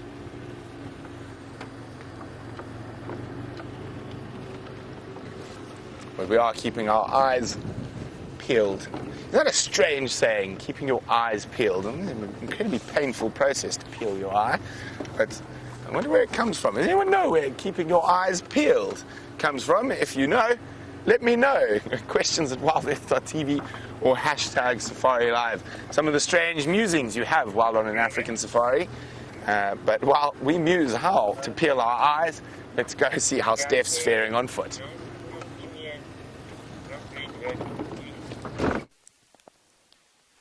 We are faring much better than this kudu. This is a male kudu's skull with horns still intact. It looks ancient. This horn looks like it's been dead here or lying here for at least 2 years, 2 or 3 years.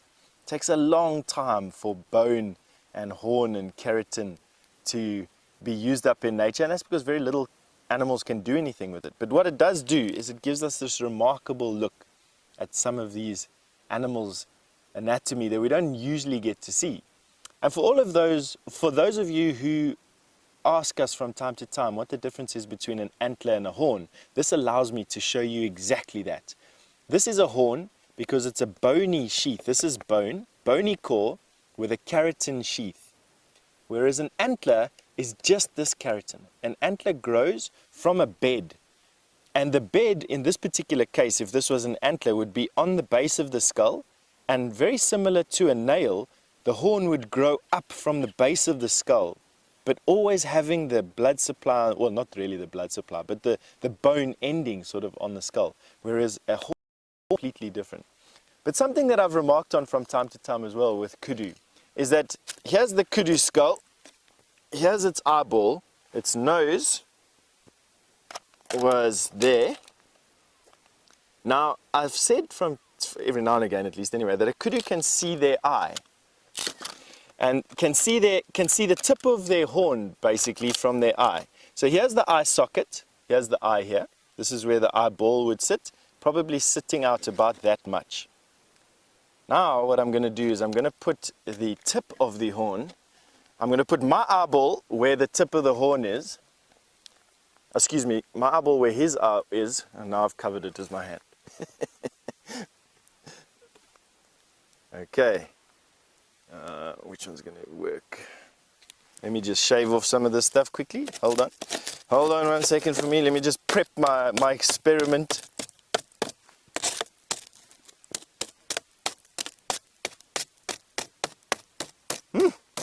This smells. These keratin moth caterpillars. Alrighty, let's do this again. So there at the tip of the horn, my eyeball is where the kudu's eyeball is, and if you have a look, you can see my eye. Have a look at that. So I can put my eyeball in his eye socket, my little bloodstained eyeball, and there you're looking at my eye from the kudu's eye at the tip of his horn. And why is that important? Well, for one, he can aim with the tip of his horn. That's what he needs to see when he's aiming at an opponent. And two, kudus use their horns to hook vegetation. Let me show you. Take old kudu. So he'll be walking through the bush like this, being able to see the tip of his horn, right? He will then come up to a bush, not be able to reach the bush with his mouth would be here, of course, not being able to reach, taking his horn and hooking a branch and bringing that branch down to feed on. And be able to see that they break and thrash bushes, trying to break sticks. And then they'd break it and bring it down to a level where they can eat it at this particular level. Quite nice, eh? Interesting, these kudu scorns. But absolutely.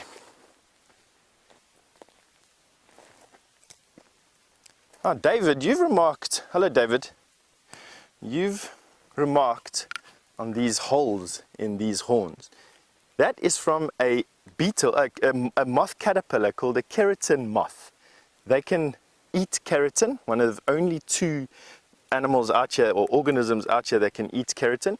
They feed on the keratin as a caterpillar, and then they build these cocoons, these ones here. And inside there they will then become a moth. They will emerge as a moth and go and find another horn to go and lay their eggs on. So keratin moth, that is what's created, or the caterpillar thereof. Interesting, hey? Nice, all these little secrets that these bones can give to us. I did use his jaw there, have a look here. When we watch kudu chewing,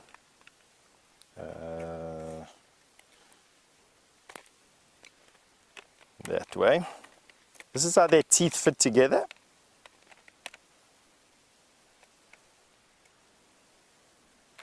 And these teeth, he would chew doing that with his teeth.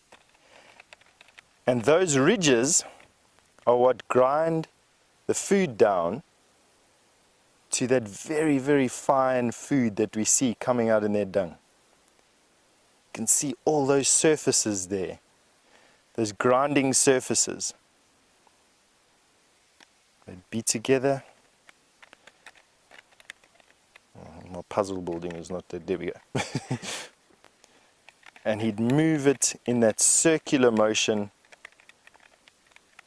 grinding those things down. Interesting, eh? Actually found a spider here, which I don't know what it is as well. Have a look there.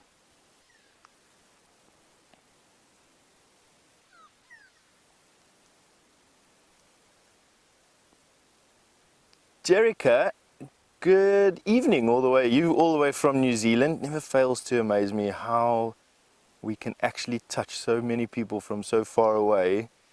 But Jerica, you've asked me, could I tell how old the kudu is from his horns? I can guess, Jerica, and I'm going to show you how I can now in a second. We use the horns as an indicator of age. So basically you count a full twist. All right, so we're going to do that together.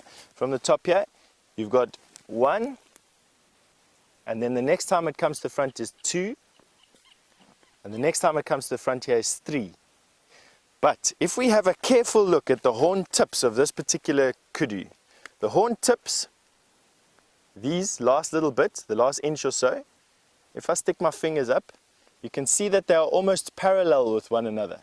They're not facing each other, and they're not turned away from each other. And that shows me that this was a fully mature breeding bull, or bull of breeding age. In other words, one of the prime bulls that we have out here, anywhere from 5 to 6 years old is where I would judge this particular kudu to have been when he was killed. If his horns were out, these tips, this one is getting there, you can see it's going to start to point in this direction.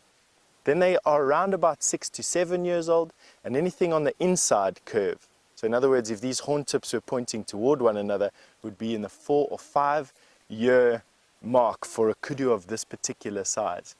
And how you measure horn length with a kudu is from this there's this ridge. You measure it on that ridge. That ridge starts here. So you'd measure it from here. You'd bring it around and around and around all the way to the tip of the horn. And a big kudu bull is around about 60 inches of horn.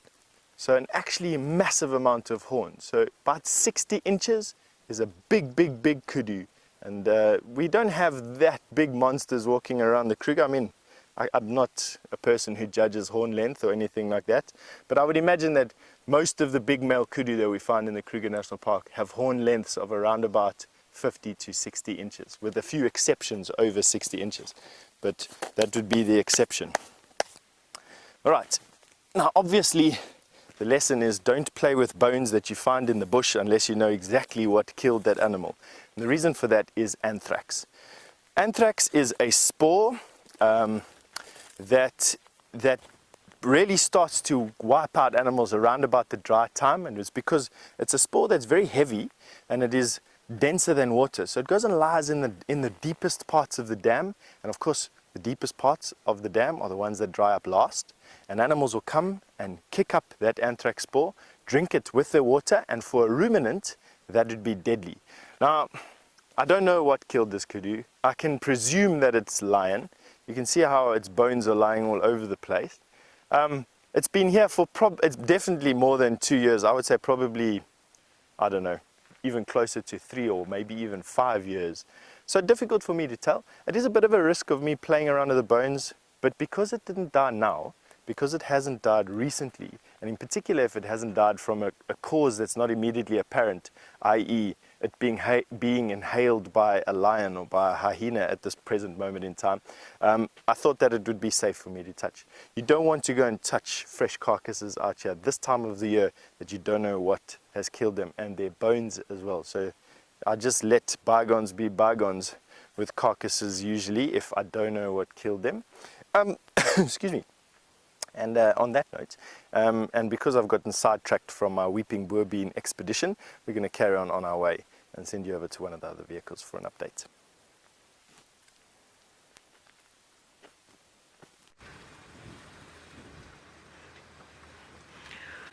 Welcome back, everybody. I too have nothing fluffy for you. We've just seen a lot of footprints, which is good. So I think we're in the right area where Brent has been looking around. And like I said, we're just slowly bumbling because those tracks look really nice and fresh, and the females actually did what I said earlier. Some of them went straight across the road and the others only came out a little bit further around. So we're just having a look on the outskirts. It's quite a big block that we've got to the west of us, and it's quite possible that they could just be laying in there. So we're just taking a little bumble, but it's hopefully Brett is hot on the tracks of the lines. He knows exactly where the lines. So I'm going to let Nyala hiding in the thicket, and over here I better concentrate.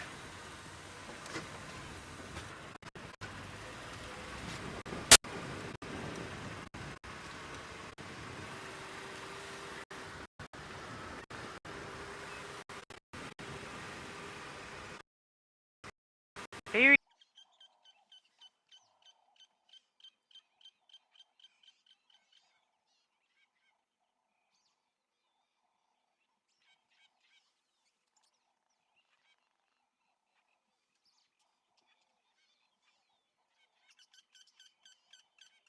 So unfortunately we experienced some tech difficulties. That's one of the things about being live and in the bush, but our tech crew is on it and not asleep like the lions behind me. Hopefully we'll be back with you shortly.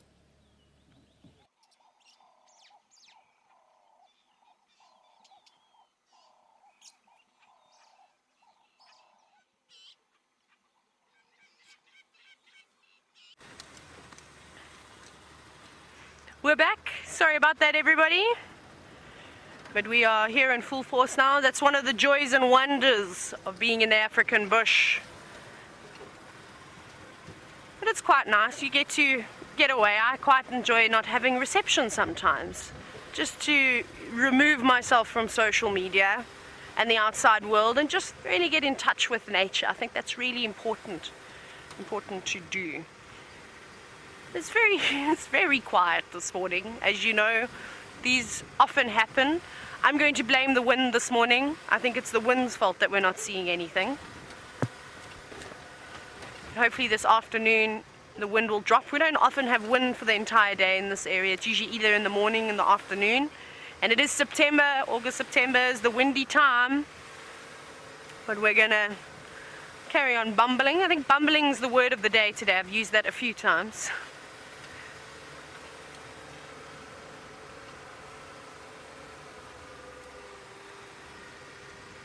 Goodness gracious, where are you, little lions?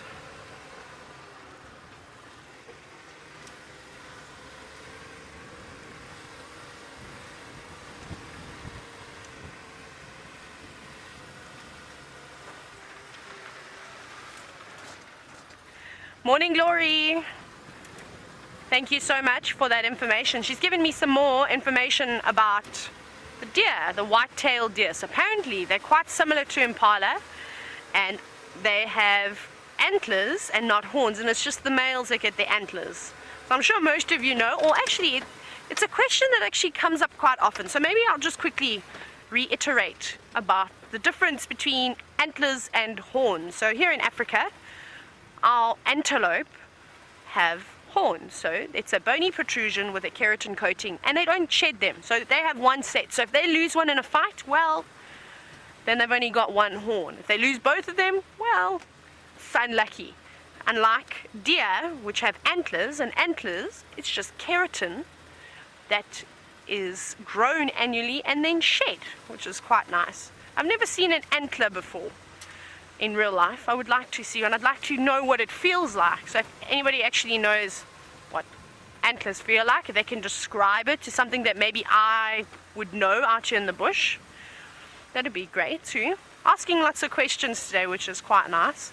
We're gonna go up and around over here, have a little scan.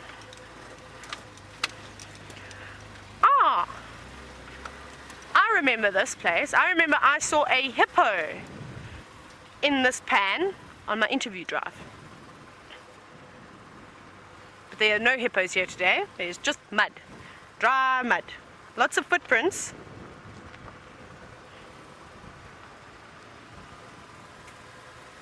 We're gonna keep going. Always just double checking, like I keep saying. Gotta keep searching.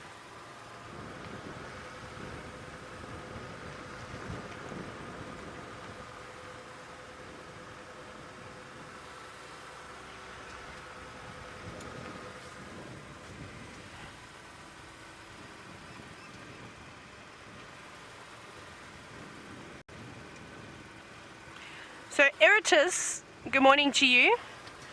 You've just asked me, or you said, and it's safari is a very expensive holiday. So I really like that, and it's quite interesting. I mean, this is very different to the guiding that I'm used to doing. So you know, it's hard. I don't know. Like I'm just completely winging it, which is fun. I like being thrown out in the deep end. It makes you learn a lot quicker. Well, I think you learn a lot quicker. So yeah, that's sort of the thing that I'm most excited about, is just being able to talk to people from all over the world, which I'd used to do before, but it was only a small thing. Oh, VM is encouraging me to go straight, and we're on the lion tracks. We're going along this road. Let me see if I can pull over. Can you see them there?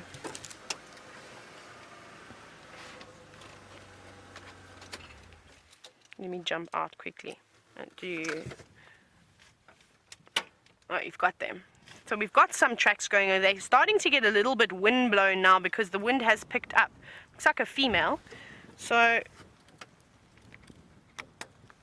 let's carry on going straight and just quickly double check and just see if these tracks don't cross out of here.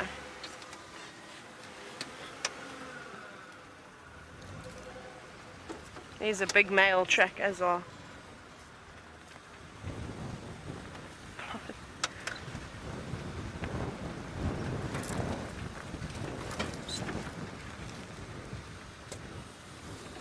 Blobbit McBlob, thank you for letting me know about what antlers feel like. Apparently they feel like glass rather than bone. That's quite interesting. I never would have guessed that.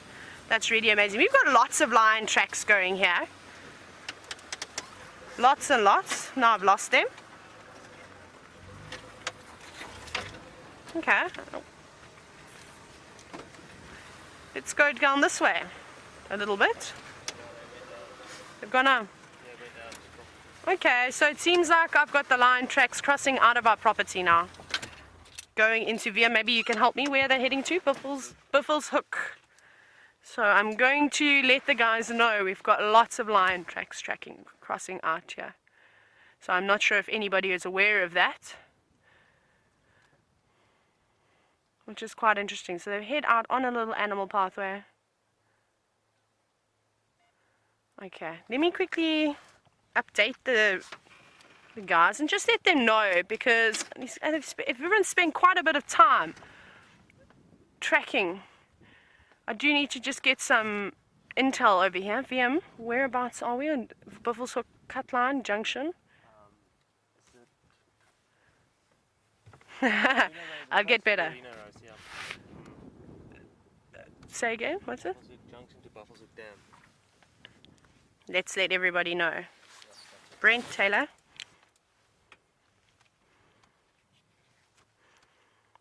Brent, did you see all this Nkonzo of Ngonyam crossing north? We just here at Buffels Hook, Cutline, Buffels Hook Dam Junction.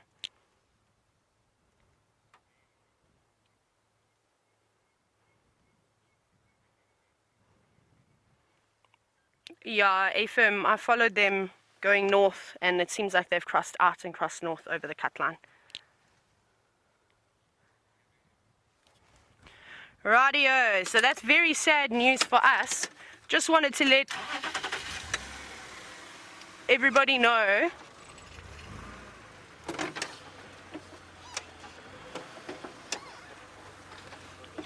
you know, that actually looks like a leopard, but that is a lion.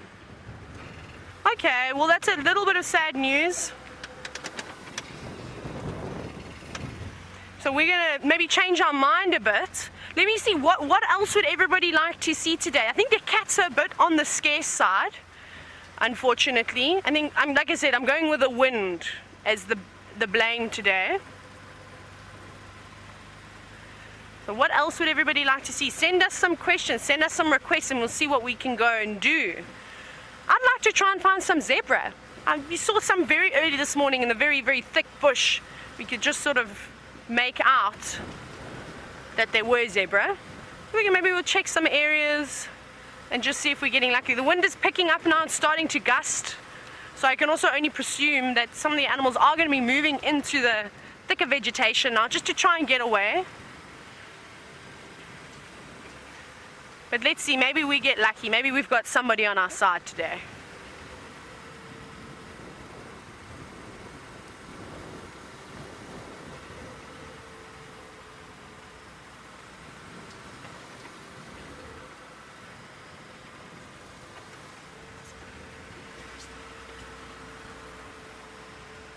Thanks, Justin, for that comment about antlers. I didn't know that. That was really, really interesting.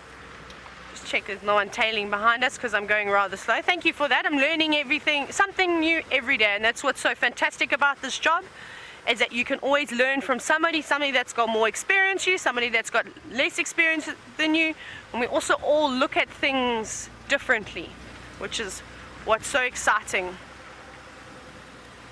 And we're probably going to head a little bit further west along the cut line and then start heading a bit further south and just see what we've got around. Maybe we can go and check some plain areas just to see if the VM's going to help me. He's been a great help this morning trying to navigate around, and then hopefully we'll pick up on some animals.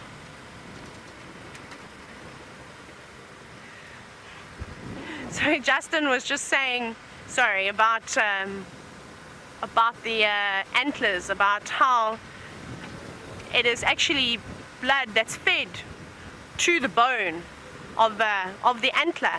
And something I didn't know is that it's quite hot to the touch. I would never have thought that, because if you touch an antelope's horns, you've ever done any game capture or anything like that, and you do get an opportunity to get up close, it doesn't feel really much like anything. There's no sort of heat coming off of it. So that was quite interesting. I'm going to do a bit more research about that, as I think I'll do a bit of Googling, seeing as we don't really have any books based in South Africa.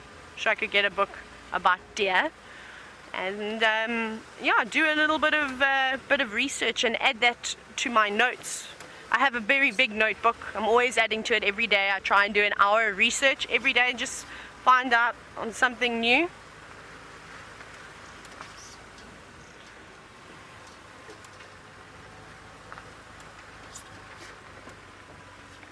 Ah, we have an Impala roadblock. What are you going to do, mister? We've got two gentlemen here and a drongo. So I'm going to go creep a little bit forward because they seem to be disappearing.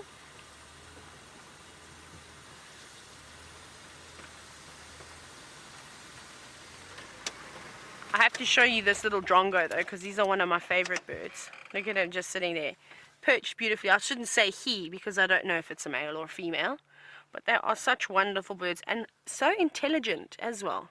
They're known for not just mimicking other birds, but other species as well, which is phenomenal. Yeah, looks like the Cubs also everyone went across. Yeah. Yes, I'm gonna head for Sydney's and then across west. Good luck. Yeah. Bye. Well, we found the wildebeest, which is the zebra's friend. It is probably the only wildebeest in Djuma who doesn't have any horns, or does he? That's the question.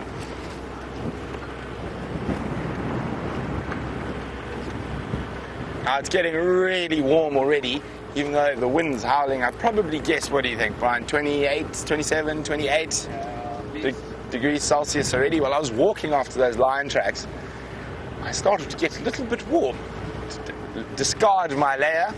Only one little layer today, no multiple layers.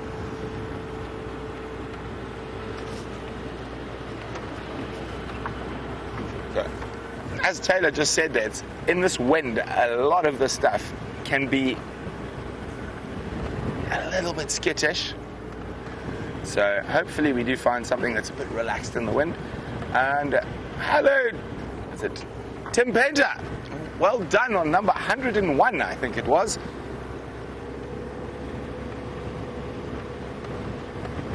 Pin Painter? I'm sorry, I'm having a bit of problems with my comms there.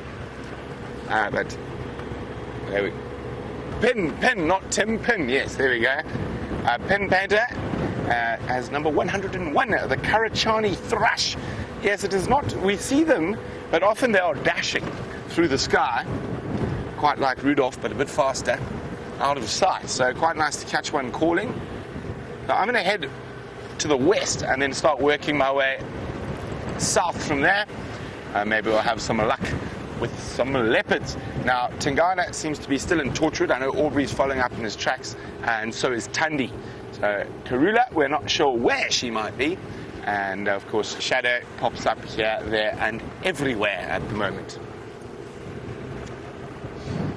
But I would very much like to see Madam Inchila, who apparently made a few appearances while I was away on the Djuma Pan, and Brian and James actually spent some time with her. The tail.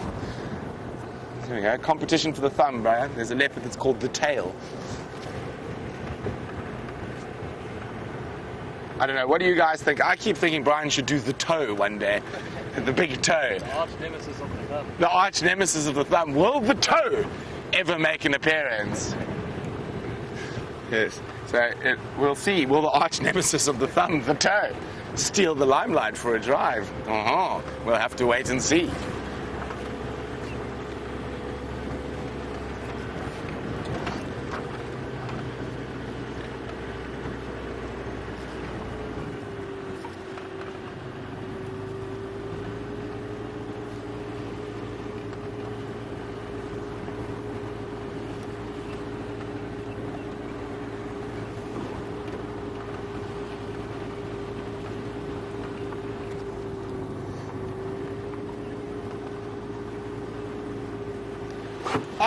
Bud in North Carolina. Thank you very much for that information on the saying to keep your eyes peeled.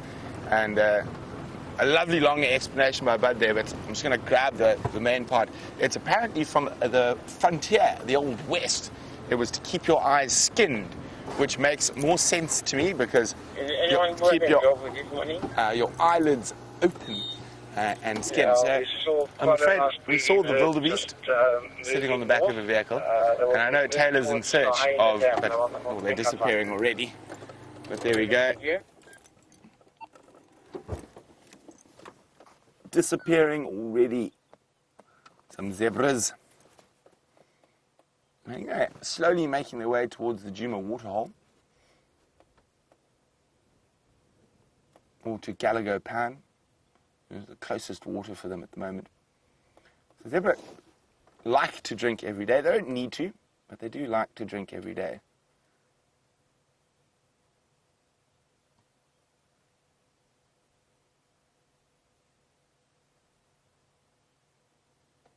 Oh, you can see the flies irritating that one, swishing its tail with venom.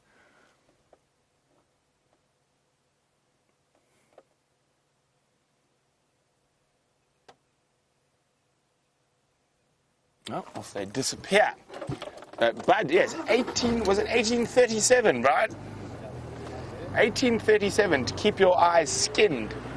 1833, I do apologize. There we go. Thanks very much for that, Bud. We now know. Yeah, that makes more sense to me, to keep your eyes skinned, to keep the skin off your eyes open, to keep a sharp lookout. To peel one's eyeball, I think, would be quite a painful process. But to keep one skinned will probably be quite painful as well. But it makes more sense to me there. But thanks very much for that, Bud. Really interesting information. So I think we shall keep our eyes skinned rather than peeled today for any interesting creatures out here.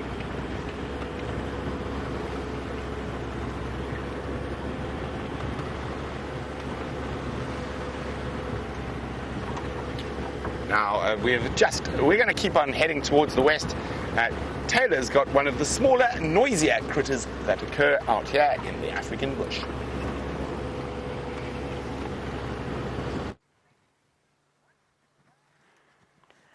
Look what we have for you. Actually, I shouldn't talk too loudly because I cannot believe that we've managed to get this squirrel sitting so close by. It's really close. It's like maybe 3 meters away from us, perched on a termite mound with a lovely knobthorn sort of shading it. Now it's disappeared behind, but I think it's going to pop back up again.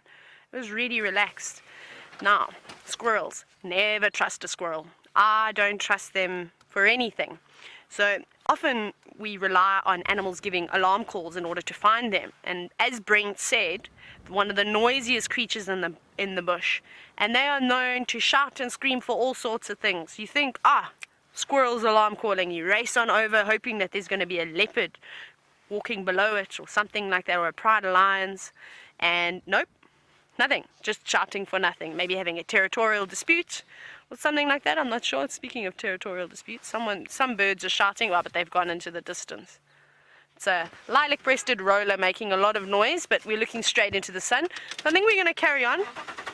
Our squirrel has left us, which is a pity, because it was lovely. Sneaky. Maybe it went behind us. There we go. So I believe also Brent is stealing all my thunder this morning. How dare he? He got the zebras. So I believe it wasn't a great view of zebras. Hopefully we'll find some out in the open. We're making our way slowly but surely back towards Quarantine. There's quite a nice open plain there, and that is actually the area where we saw a little group of zebras earlier this morning, but they were in the thicket, so maybe they've come out.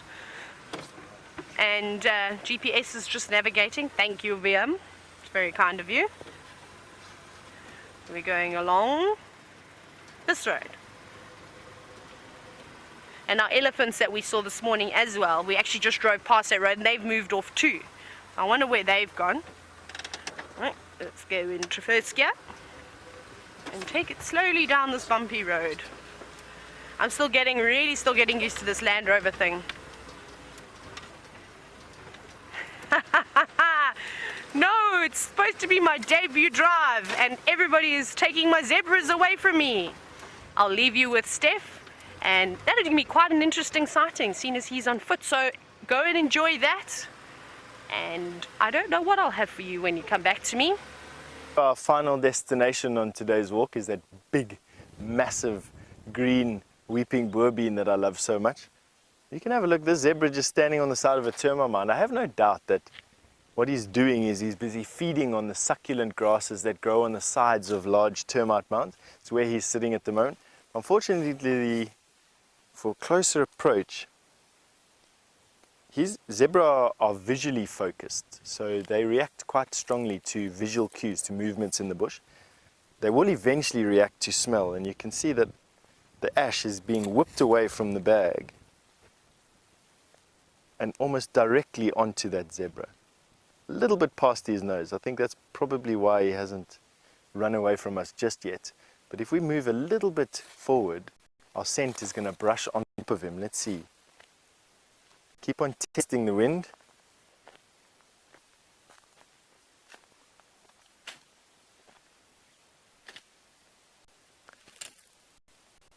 There's a couple of zebra there. Let's see what he does. Still not moving away from us just yet. Walk past. Walk past. Just got a bush here, so it's of getting the antenna untangled. But let's go here.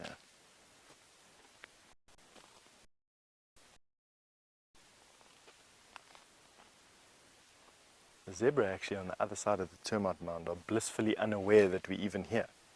Have a look here.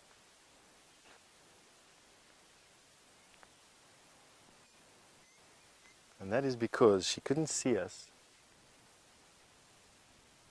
Couldn't see us because of the termite mound. Can't smell us because the wind is just going past them a little bit. It's allowing her to sneak even closer.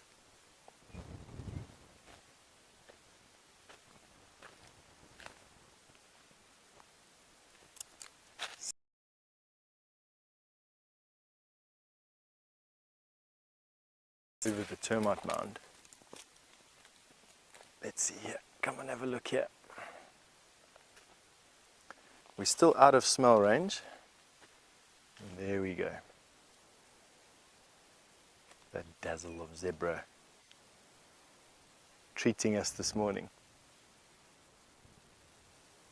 I must say, I just find zebra and their stripes to be about as bizarre as a giraffe and their long neck. They're just some of the weirdest animals out here, large animals out here. Let's go forward a little bit more, see how close they do let us get. What we'll do is we'll use the termite mound as a little bit of camouflage. Keep on checking the wind.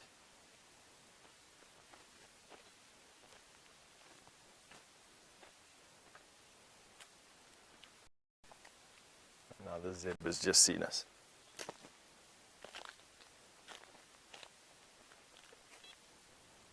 And our scent is blowing straight onto it. That's why she moved. It's incredible.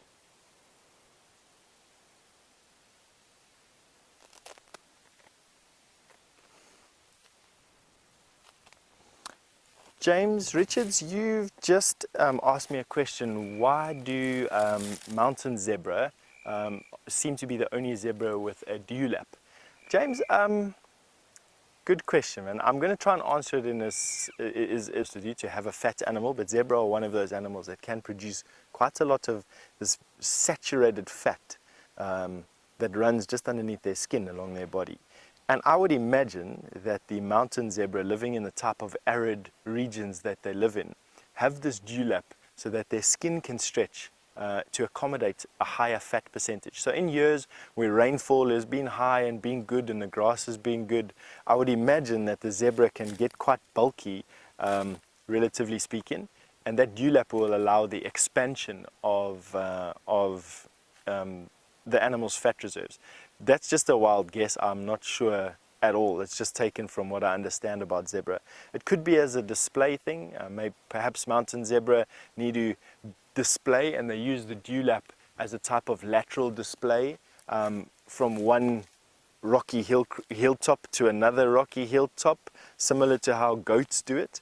And that dewlap will be a sign of strength and virility for a rival stallion or for a rival herd of females. So it could be any of those two. I'm not exactly sure, James, but I hope that those two explanations helped you decide for yourself what it could be. Those zebra have now moved on, and they moved on simply because while we weren't threatening to them visually, we were too far away. The sight of us walking through the bush coupled with our scent blowing straight onto them was just too much. And what they've done is they've just caught it across the wind and are standing now a little bit off. You can actually just see them straight through there, but out of the wind. Let's see if we can go forward a bit more.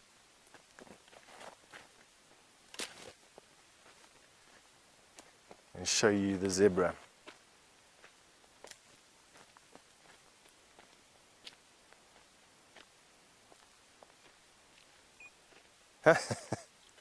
Max Mom. Good morning, Max Mom. You've asked me why have I got a white shirt on today, and isn't it making me a bit conspicuous? The truth be told is that my green shirt is in the wash today, Max Mom, and so I didn't have it in time to put on this morning. That's the truth of it. The other part of it is that I've never really found that a shirt like this, not completely white, so that is as white as what a khaki shirt probably can get. But I do find that it's not too inconspicuous. Let me go stand next to this tree. I'll show you what I mean. Most of the bush cover this time of the year tends to be similarly colored to the shirt. And as long as you're standing behind some vegetation and not in bright light, that I seem to blend in with the colors found on these particular trees, as you can see. So it wasn't too much of a problem in my shirt selection this morning. I really just thought the drier the better for this type of shirt. I definitely won't wear it in summer, where I think I will stand out like a sore thumb. And then of course you have the animals that we're just looking at it now, which are dressed half in brilliant white and tend not to have such a problem. There the zebra are through there, and you can see we didn't chase them at all. They just moved out of our scent. Isn't that incredible? And we're now probably about half the distance when we first saw them, closer to them. And I think because we're going to be changing our approach angle now to a more oblique angle, that they'll actually allow us to pass pretty close to them. So I think what we'll do is we'll adopt the typical approach of a herbivore, and it's almost directly in line to the tree we want to get to, which is that beautiful green tree there, my favorite tree at Djuma at the moment. That's our destination. When we get there, we're going to sit on the termite mound and enjoy for a bit. But let's see if we can bypass these zebra without creating too much consternation. All right, and while we get to our tree and find a pretty place to sit on, we're going to send you through to Brent for an update.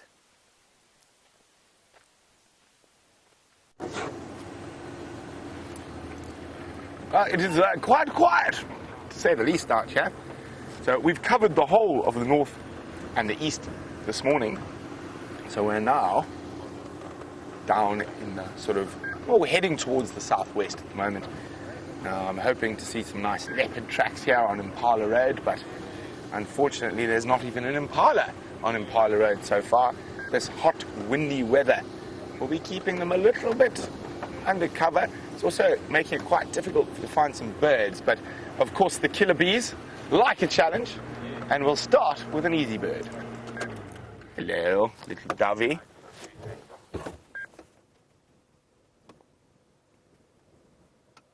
Beautiful. You can see how windy it is.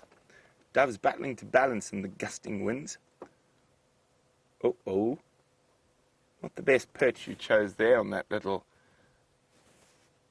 ziziphus, little buffalo thorn.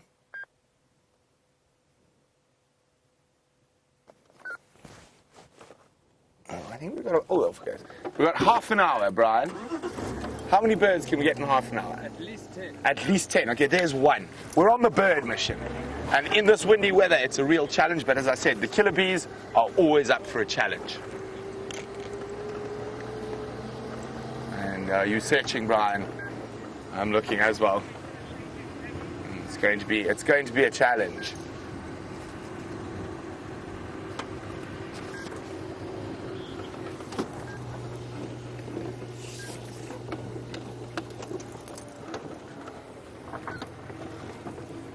In the shade, Brian. You got them. Well done. There we go. Little blue waxbills. Hello, powder puff. Is powder puff blue? I think I'd describe that. Back close. Oh, well done, Brian. I didn't even see those. There we go. Red-billed hornbill. What are we on now? 3. Well, let's make it 4. What do you think? Oh, don't fly away. Oh, we'll find it. I'm not too worried about that one. There we go. And around the corner is the next species. There we go.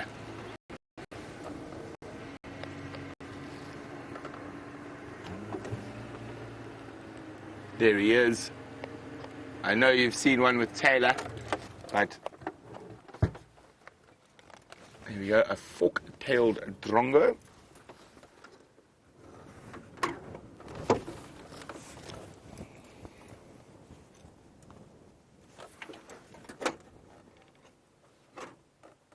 Okay, well, I think we've exhausted this particular little spot of bird species, so we'll continue on. Now, Andrew is wondering what is the largest number of bird species I've seen at one time. Brian, would you care to take a guess? No, is it species or individual birds? Now, there's a very different question. I think species, well, probably about 25 or 30 on some water, some wading birds. Birds in one go. Brian, what would you say the largest number of birds in one congregation I've seen is? 150. Try about 1.5 to 2 million estimated. It is the most numerous bird species in the world. It is called the red-billed quillia, and I've seen massive flocks in a place called Lake Ngami in northern Botswana, where you get flocks of over 1 million. They're tiny little birds. Let me see, I might have a picture of them somewhere.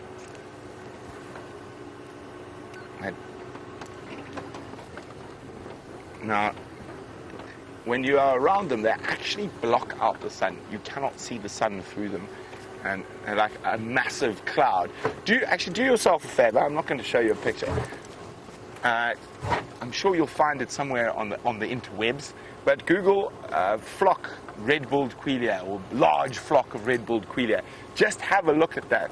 There's no ways I can describe it.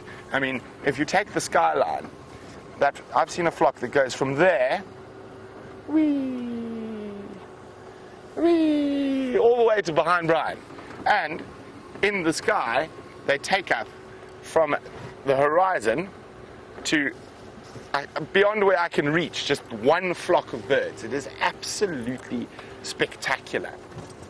So often in flocks of over 1 million, specifically at this time of the year, in the dry season.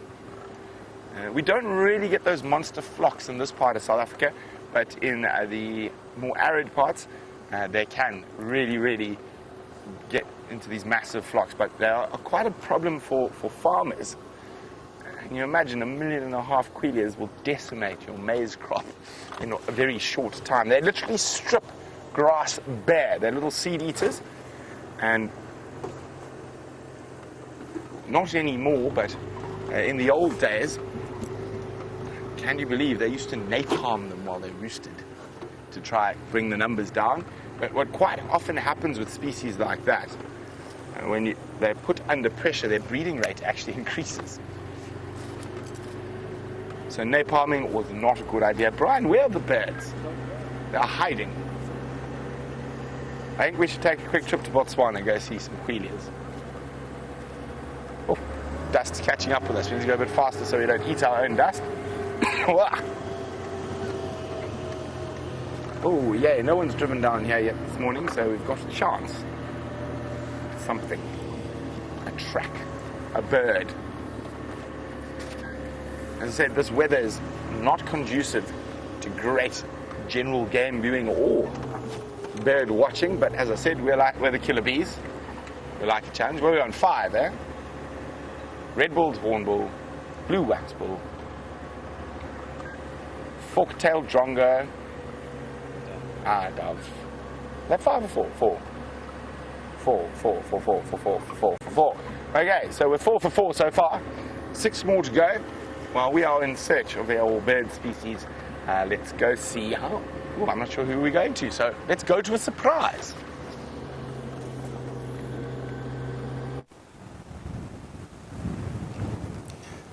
Yes, this is exactly it.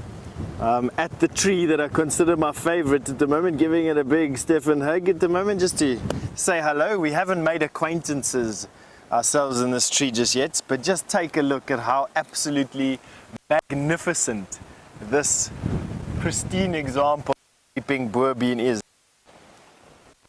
It needs to be blown off here, to be quite honest. The wind is just howling at the moment, so harboring that change that the red sun heralded this morning.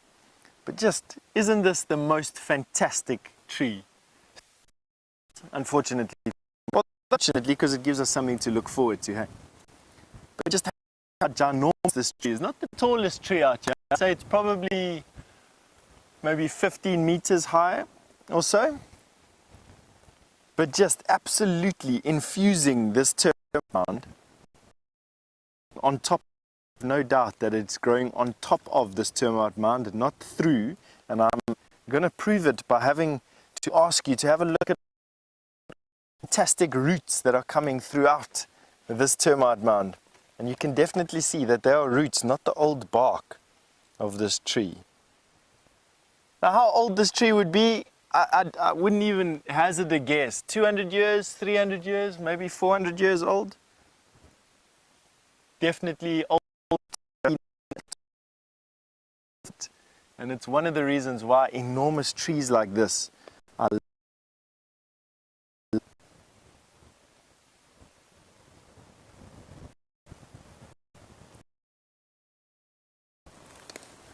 let's see if we can bring you around the side of this tree a little bit. Alright, our signal's a bit bad from here.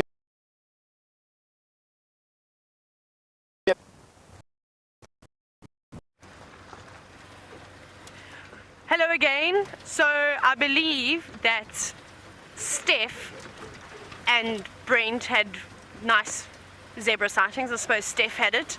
And I really wonder if Steph managed to sneak up on the zebra because they've got fantastic eyesight. It'll be quite interesting to hear at breakfast how well he did. So I'm looking for elephants because they're my go-to animal and everything else is hiding away from us. So we're trying to look for a breeding herd of elephants, which hopefully we're going to find. I know we don't have lots of time left, so we're going to go into an area where apparently there were some seen this morning, and hopefully they haven't moved too far away. So they were on quite a long road, so we're basically heading straight towards that area. We're not stopping at Begin. We are going to try and relocate on this herd of elephants, which will make me very happy. As you know, elephants are my favorite animal, especially the small ones. Very entertaining creatures. Sorry, I keep staring into the sun, so if you see me blink or close my eyes, I apologize.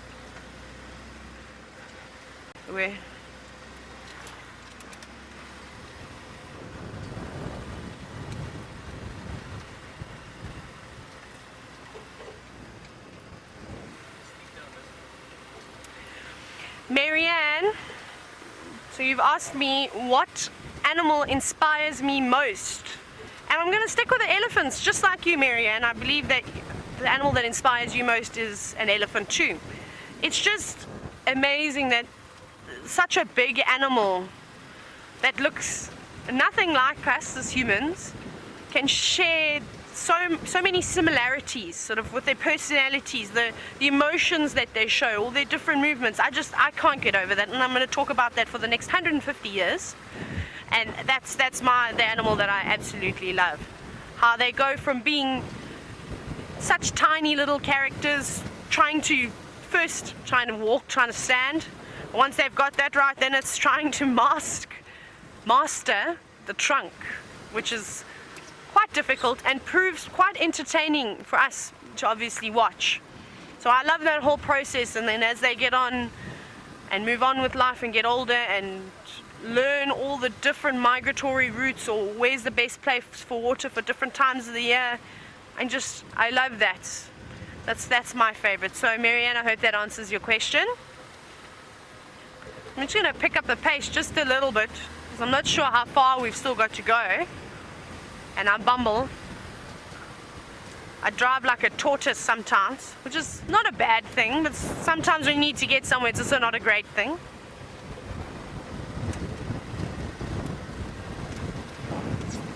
Whee! Around the corner. Ah, very nice.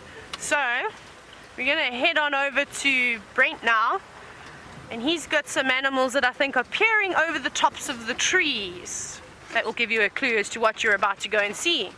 So enjoy that, and hopefully we'll be able to end the show with a little bit of an elephant fiesta.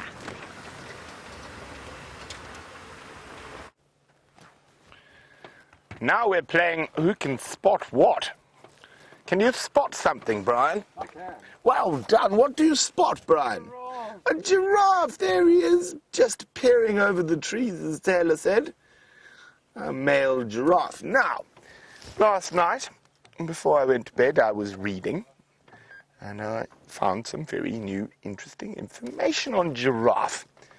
Now, long has it been thought that there is a single species of giraffe with many subspecies, but now it is no longer. There are 4 distinct genetic species of giraffe, and this is one of them, the southern giraffe. So the new 4 genetically distinct species of giraffe are the southern, the northern. They weren't very creative with their names there, were they, Brian? No. The southern, the northern, the Maasai, and the reticulated. Now, I have been lucky enough to see all 4.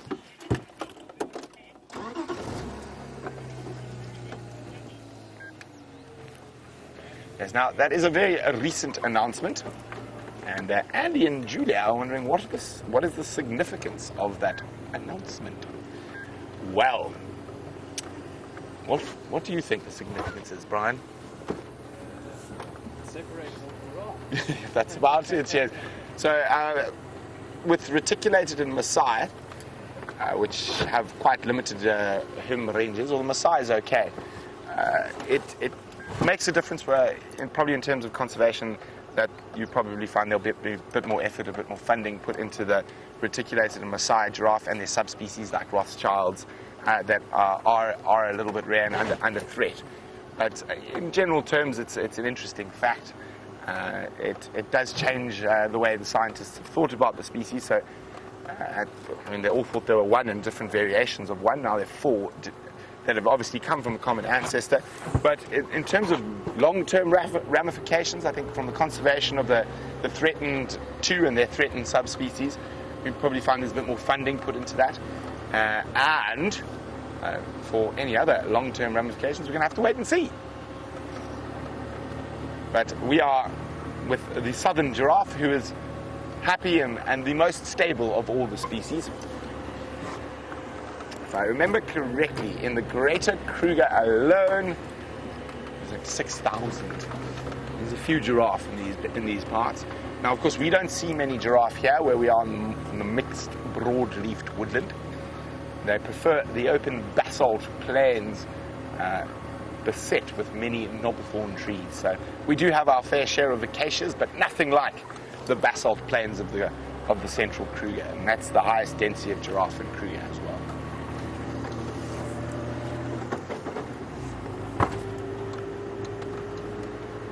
And giraffe are surprisingly tolerant of quite a wide variety of habitats, and they even occur in the desert as long as there's permanent water about. The Kalahari's got quite a lot of giraffe. In South Africa, not so many in South Africa, but in Botswana, Botswana and Kalahari has got a fair number of giraffe, and they migrate to the Machadi with the zebra and wildebeest between the Naipan area and the Buteti River. Okay. Now, hopefully for Karula's sake, she's sitting happy with a kill somewhere in a block, but we haven't seen any tracks of hers, so we're going to make our way towards Treehouse Waterhole. We still have 6 bird species to catch up. And I was hoping we'd have a long-distance visual of at least one oxpecker on that giraffe, but I didn't see any. Did you, Brian? No. Forward, back. Stop right here. Oh, wow. Nice. Nice spot, Brian. A Cape Glossy starling. Here we go. Pretty and shining. So that's number 5. 5 more to go. Oof, the starling hoppity hop hop hops. And speaking of something that hops, I wonder if Steph will hop for us on foot.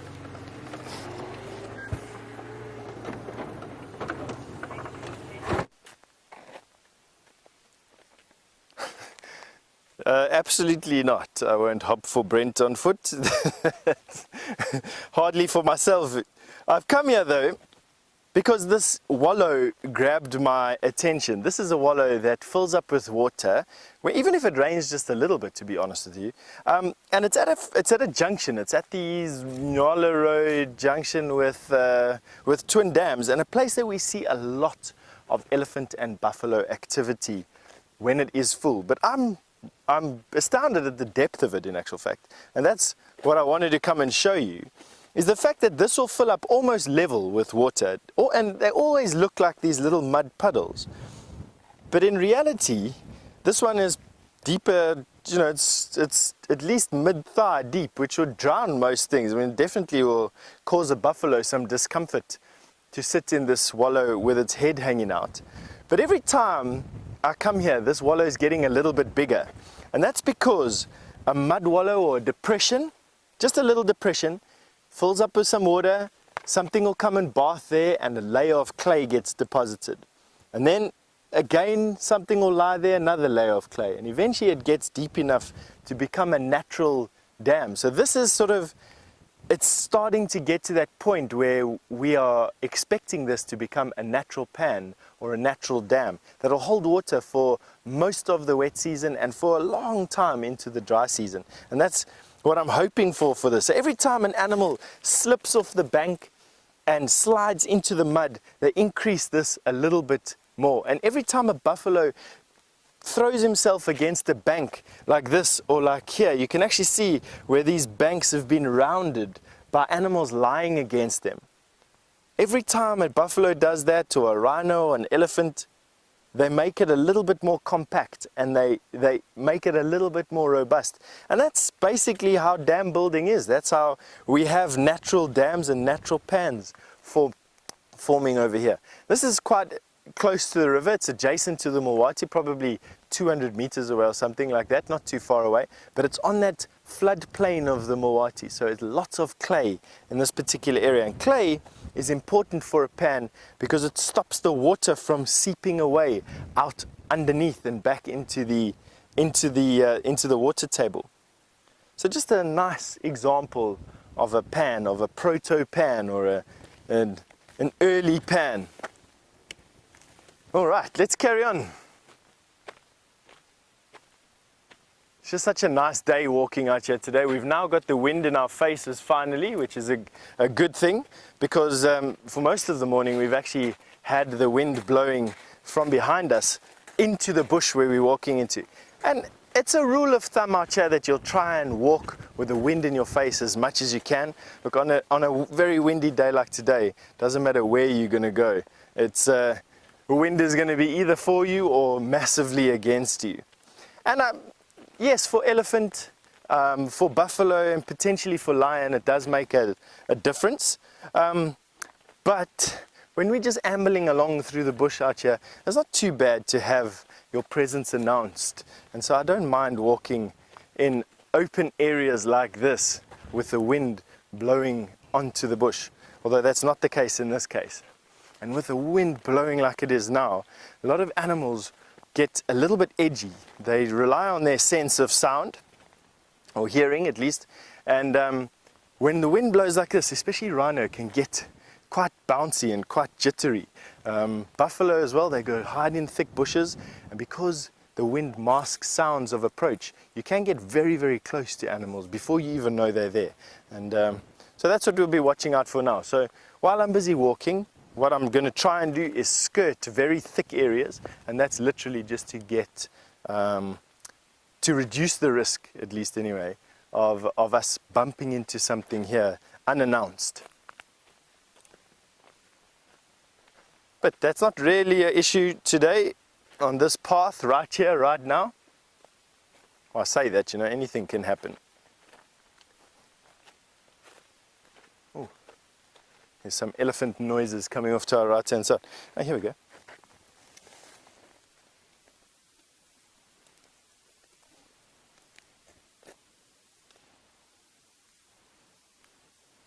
Lynn, you've just reminded me that I haven't fed anyone feedback on that beetle that I found yesterday. That beautiful iridescent green beetle with the red legs and the red belly and the purple wings. Lynn, I had a quick flick through my insect book last night when I got back to camp, and I cannot find it. It's not in the pictures of beetles or weevils, in actual fact, not even one. So today I have to take out my serious insect book, which is going to take me a good amount of time, and go through the different characteristics on that beetle. And to this, the photos that you all sent me, and for those of you that did, I just have to say thank you so much. They're going to be undoubtedly the most valuable resource that I have in terms of trying to identify what beetle or what weevil, what was that we were having a look at yesterday.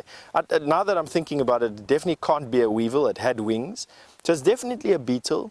I just need to find exactly what beetle it was, and then I can hopefully get back to you. I thought it looked like a bacon beetle at first.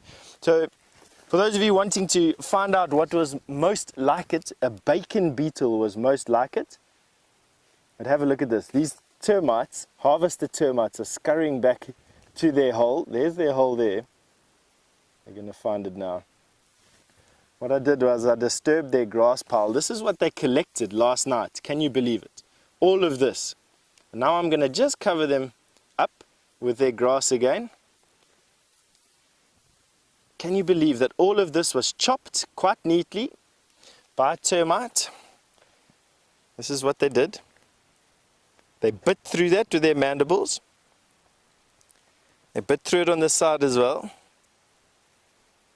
You can see how nicely that's been chopped. And then in their mouths, literally carrying this in their mouth, that tiny insect that's not more than that, carried this grass piece or this stump. To you and me, it would be like you biting through a pine tree with your teeth, and then carrying it in your mouth with the same teeth, using your legs and your arms, carrying it for a good few 100 yards back to a tunnel where you then lift the pine tree in your mouth and you drag it down your hole. That's basically what this little termite did. I mean, it's just, when you bring it up to our scale, it just sort of boggles your mind. But all right, back to Brent's B-Day and a green wood hoopoo. Don't laugh like that. Well, definitely not a wood hoopoo. It is a Mariko sunbird. Pretty little one. Look at those beautiful iridescence on him. Number 6, Brian. Number 6. Whoa, off he goes. That's nice. We don't see them too often. We hear them flitting about, but that is the joy of the super zoo. Number 6, and I think that might be even a new one for a few of our birders out there, the Mariko sunbird. Now, there are a couple of wonderful sunbirds we're seeing at the moment. Now, with the knobthorn starting to come into flower, we're going to see a few more of them. We don't have incredible diversity when it comes to sunbirds here, the most common being the white-bellied, but believe it or not, I saw the magnificent scarlet-chested in our garden a couple of weeks ago. So hopefully we'll find one on drive. Otherwise, we'll just have to go visit the Inga's garden and the aloes to find the sunbirds. Okay, so there we go, number 6. Are we pushed for time, Brian? We are pushed for time. The wind is gusting, the weather is hot, the birds are in hiding, but we like a challenge. And we haven't even seen a great go-away bird yet this morning.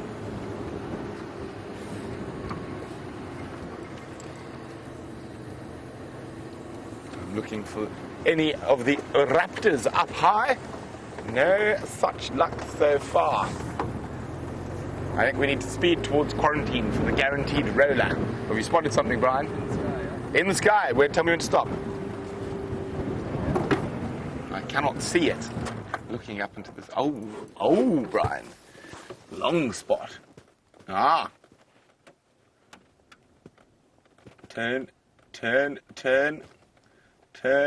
I know what you are now. Haha. There we go. Number 7. The white-backed vulture. Is he dropping like a rock? No, he's looking for a thermal. Oh. Very distinct, almost M shape. Especially when they're flying towards you, that gives the white-backed vulture away. Or vulture species, for that matter.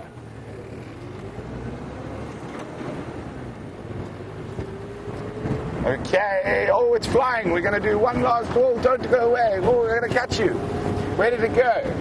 There, Brian, in the sky, flying at rapid rate. Is that? There we go. It counts. It's a lilac-breasted roller. And it landed. There we go. That was? Number 7. No, it must be more than 7. I think that's 8. Oh, we'll work it out. But while we work it out, Taylor has finally caught up with a horse wearing its pajamas.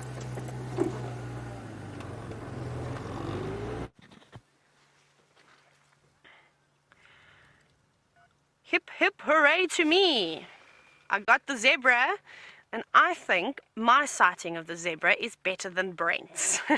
And I've got an impala. I've got a few impala and one wildebeest, which is good too. So a nice little group of different species of animals over here, which is quite nice. It's actually quite sheltered, so they've got a good little spot.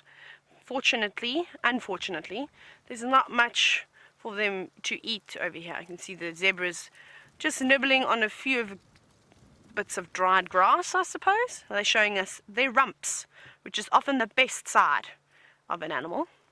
You see it lots. One day, I'm going to give you a good business venture. Maybe we could have a challenge. Who can make the best calendar and call it Bums of Africa? From your screenshots of Safari Live. I think that's a good idea. Let's see who can come up with a really good one. I always thought that that would make lots of money one day, so there's a business proposal.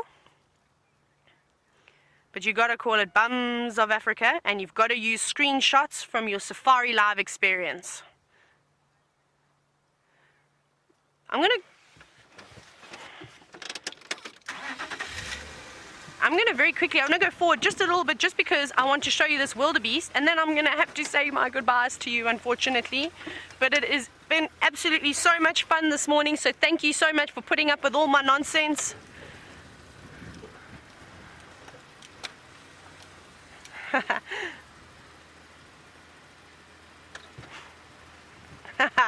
So I just got a shout out from where I used to work at Sabi, Mr. Ryan, who you may remember as well.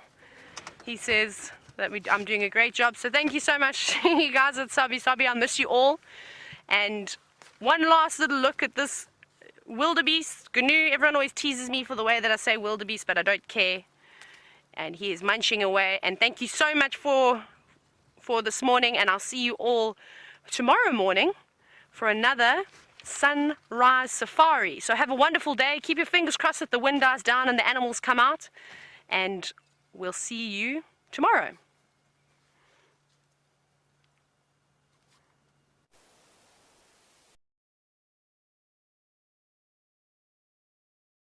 They say bye and make our way back to the camper. We've chosen a particularly walk through, and yeah, basically she goes the name of the game. That's what we're going to try and do as we go through here. But from myself and from Jean, there we go. Just want to say thank you very, very much for supporting. Thanks for your questions and your comments, and where you are this morning, and see you again at 3 o'clock.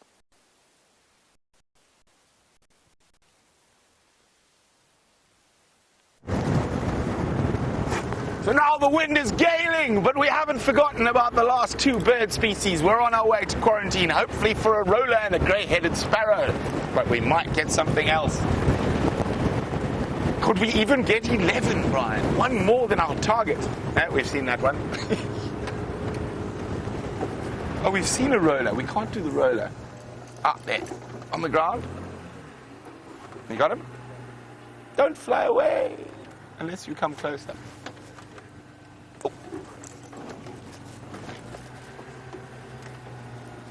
Oh, they're being very naughty. Here we go. Oh, they're still there. You're on them.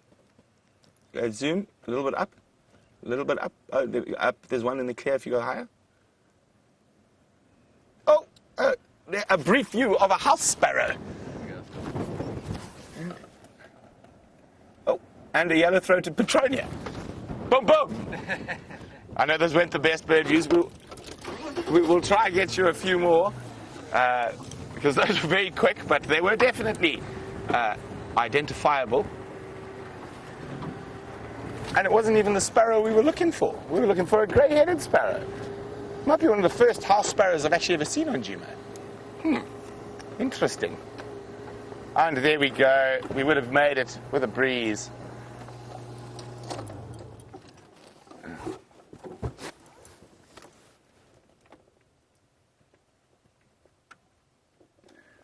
There's a Burchell's starling. Now, because it begins with B, Justin is wondering, what do we think would be a good theme song for the killer bees? Brian? I don't... Airwolf! I was actually thinking the same thing. That is incredible. I was also thinking Airwolf. Oh, no, that's not Airwolf. That's A-Team. I was thinking Airwolf. Or, since we have a bebop, the beatbox, could we even make our own theme song, an original? So there we go. There's something to work on. So we are coming to the end of a somewhat quiet but highly fun sunrise safari. But we will be again on the sunset safari. So the lions have been found, unfortunately, in Buffalo, Tinganas and Torchwood. And there was one elephant bull on Cheat Plains. So it has been a quiet morning, and this hot, windy weather will do that. But hopefully the heat will bring all the elephants towards the waterhole. So we'll have many elephants to see on the sunset safari, and hopefully lots of other creatures. Karula could still be around, so we're definitely going to look for her. But now, from the Killer Bees and the rest of the Safari Live crew, and of course the Thumb, we'll see you a little later.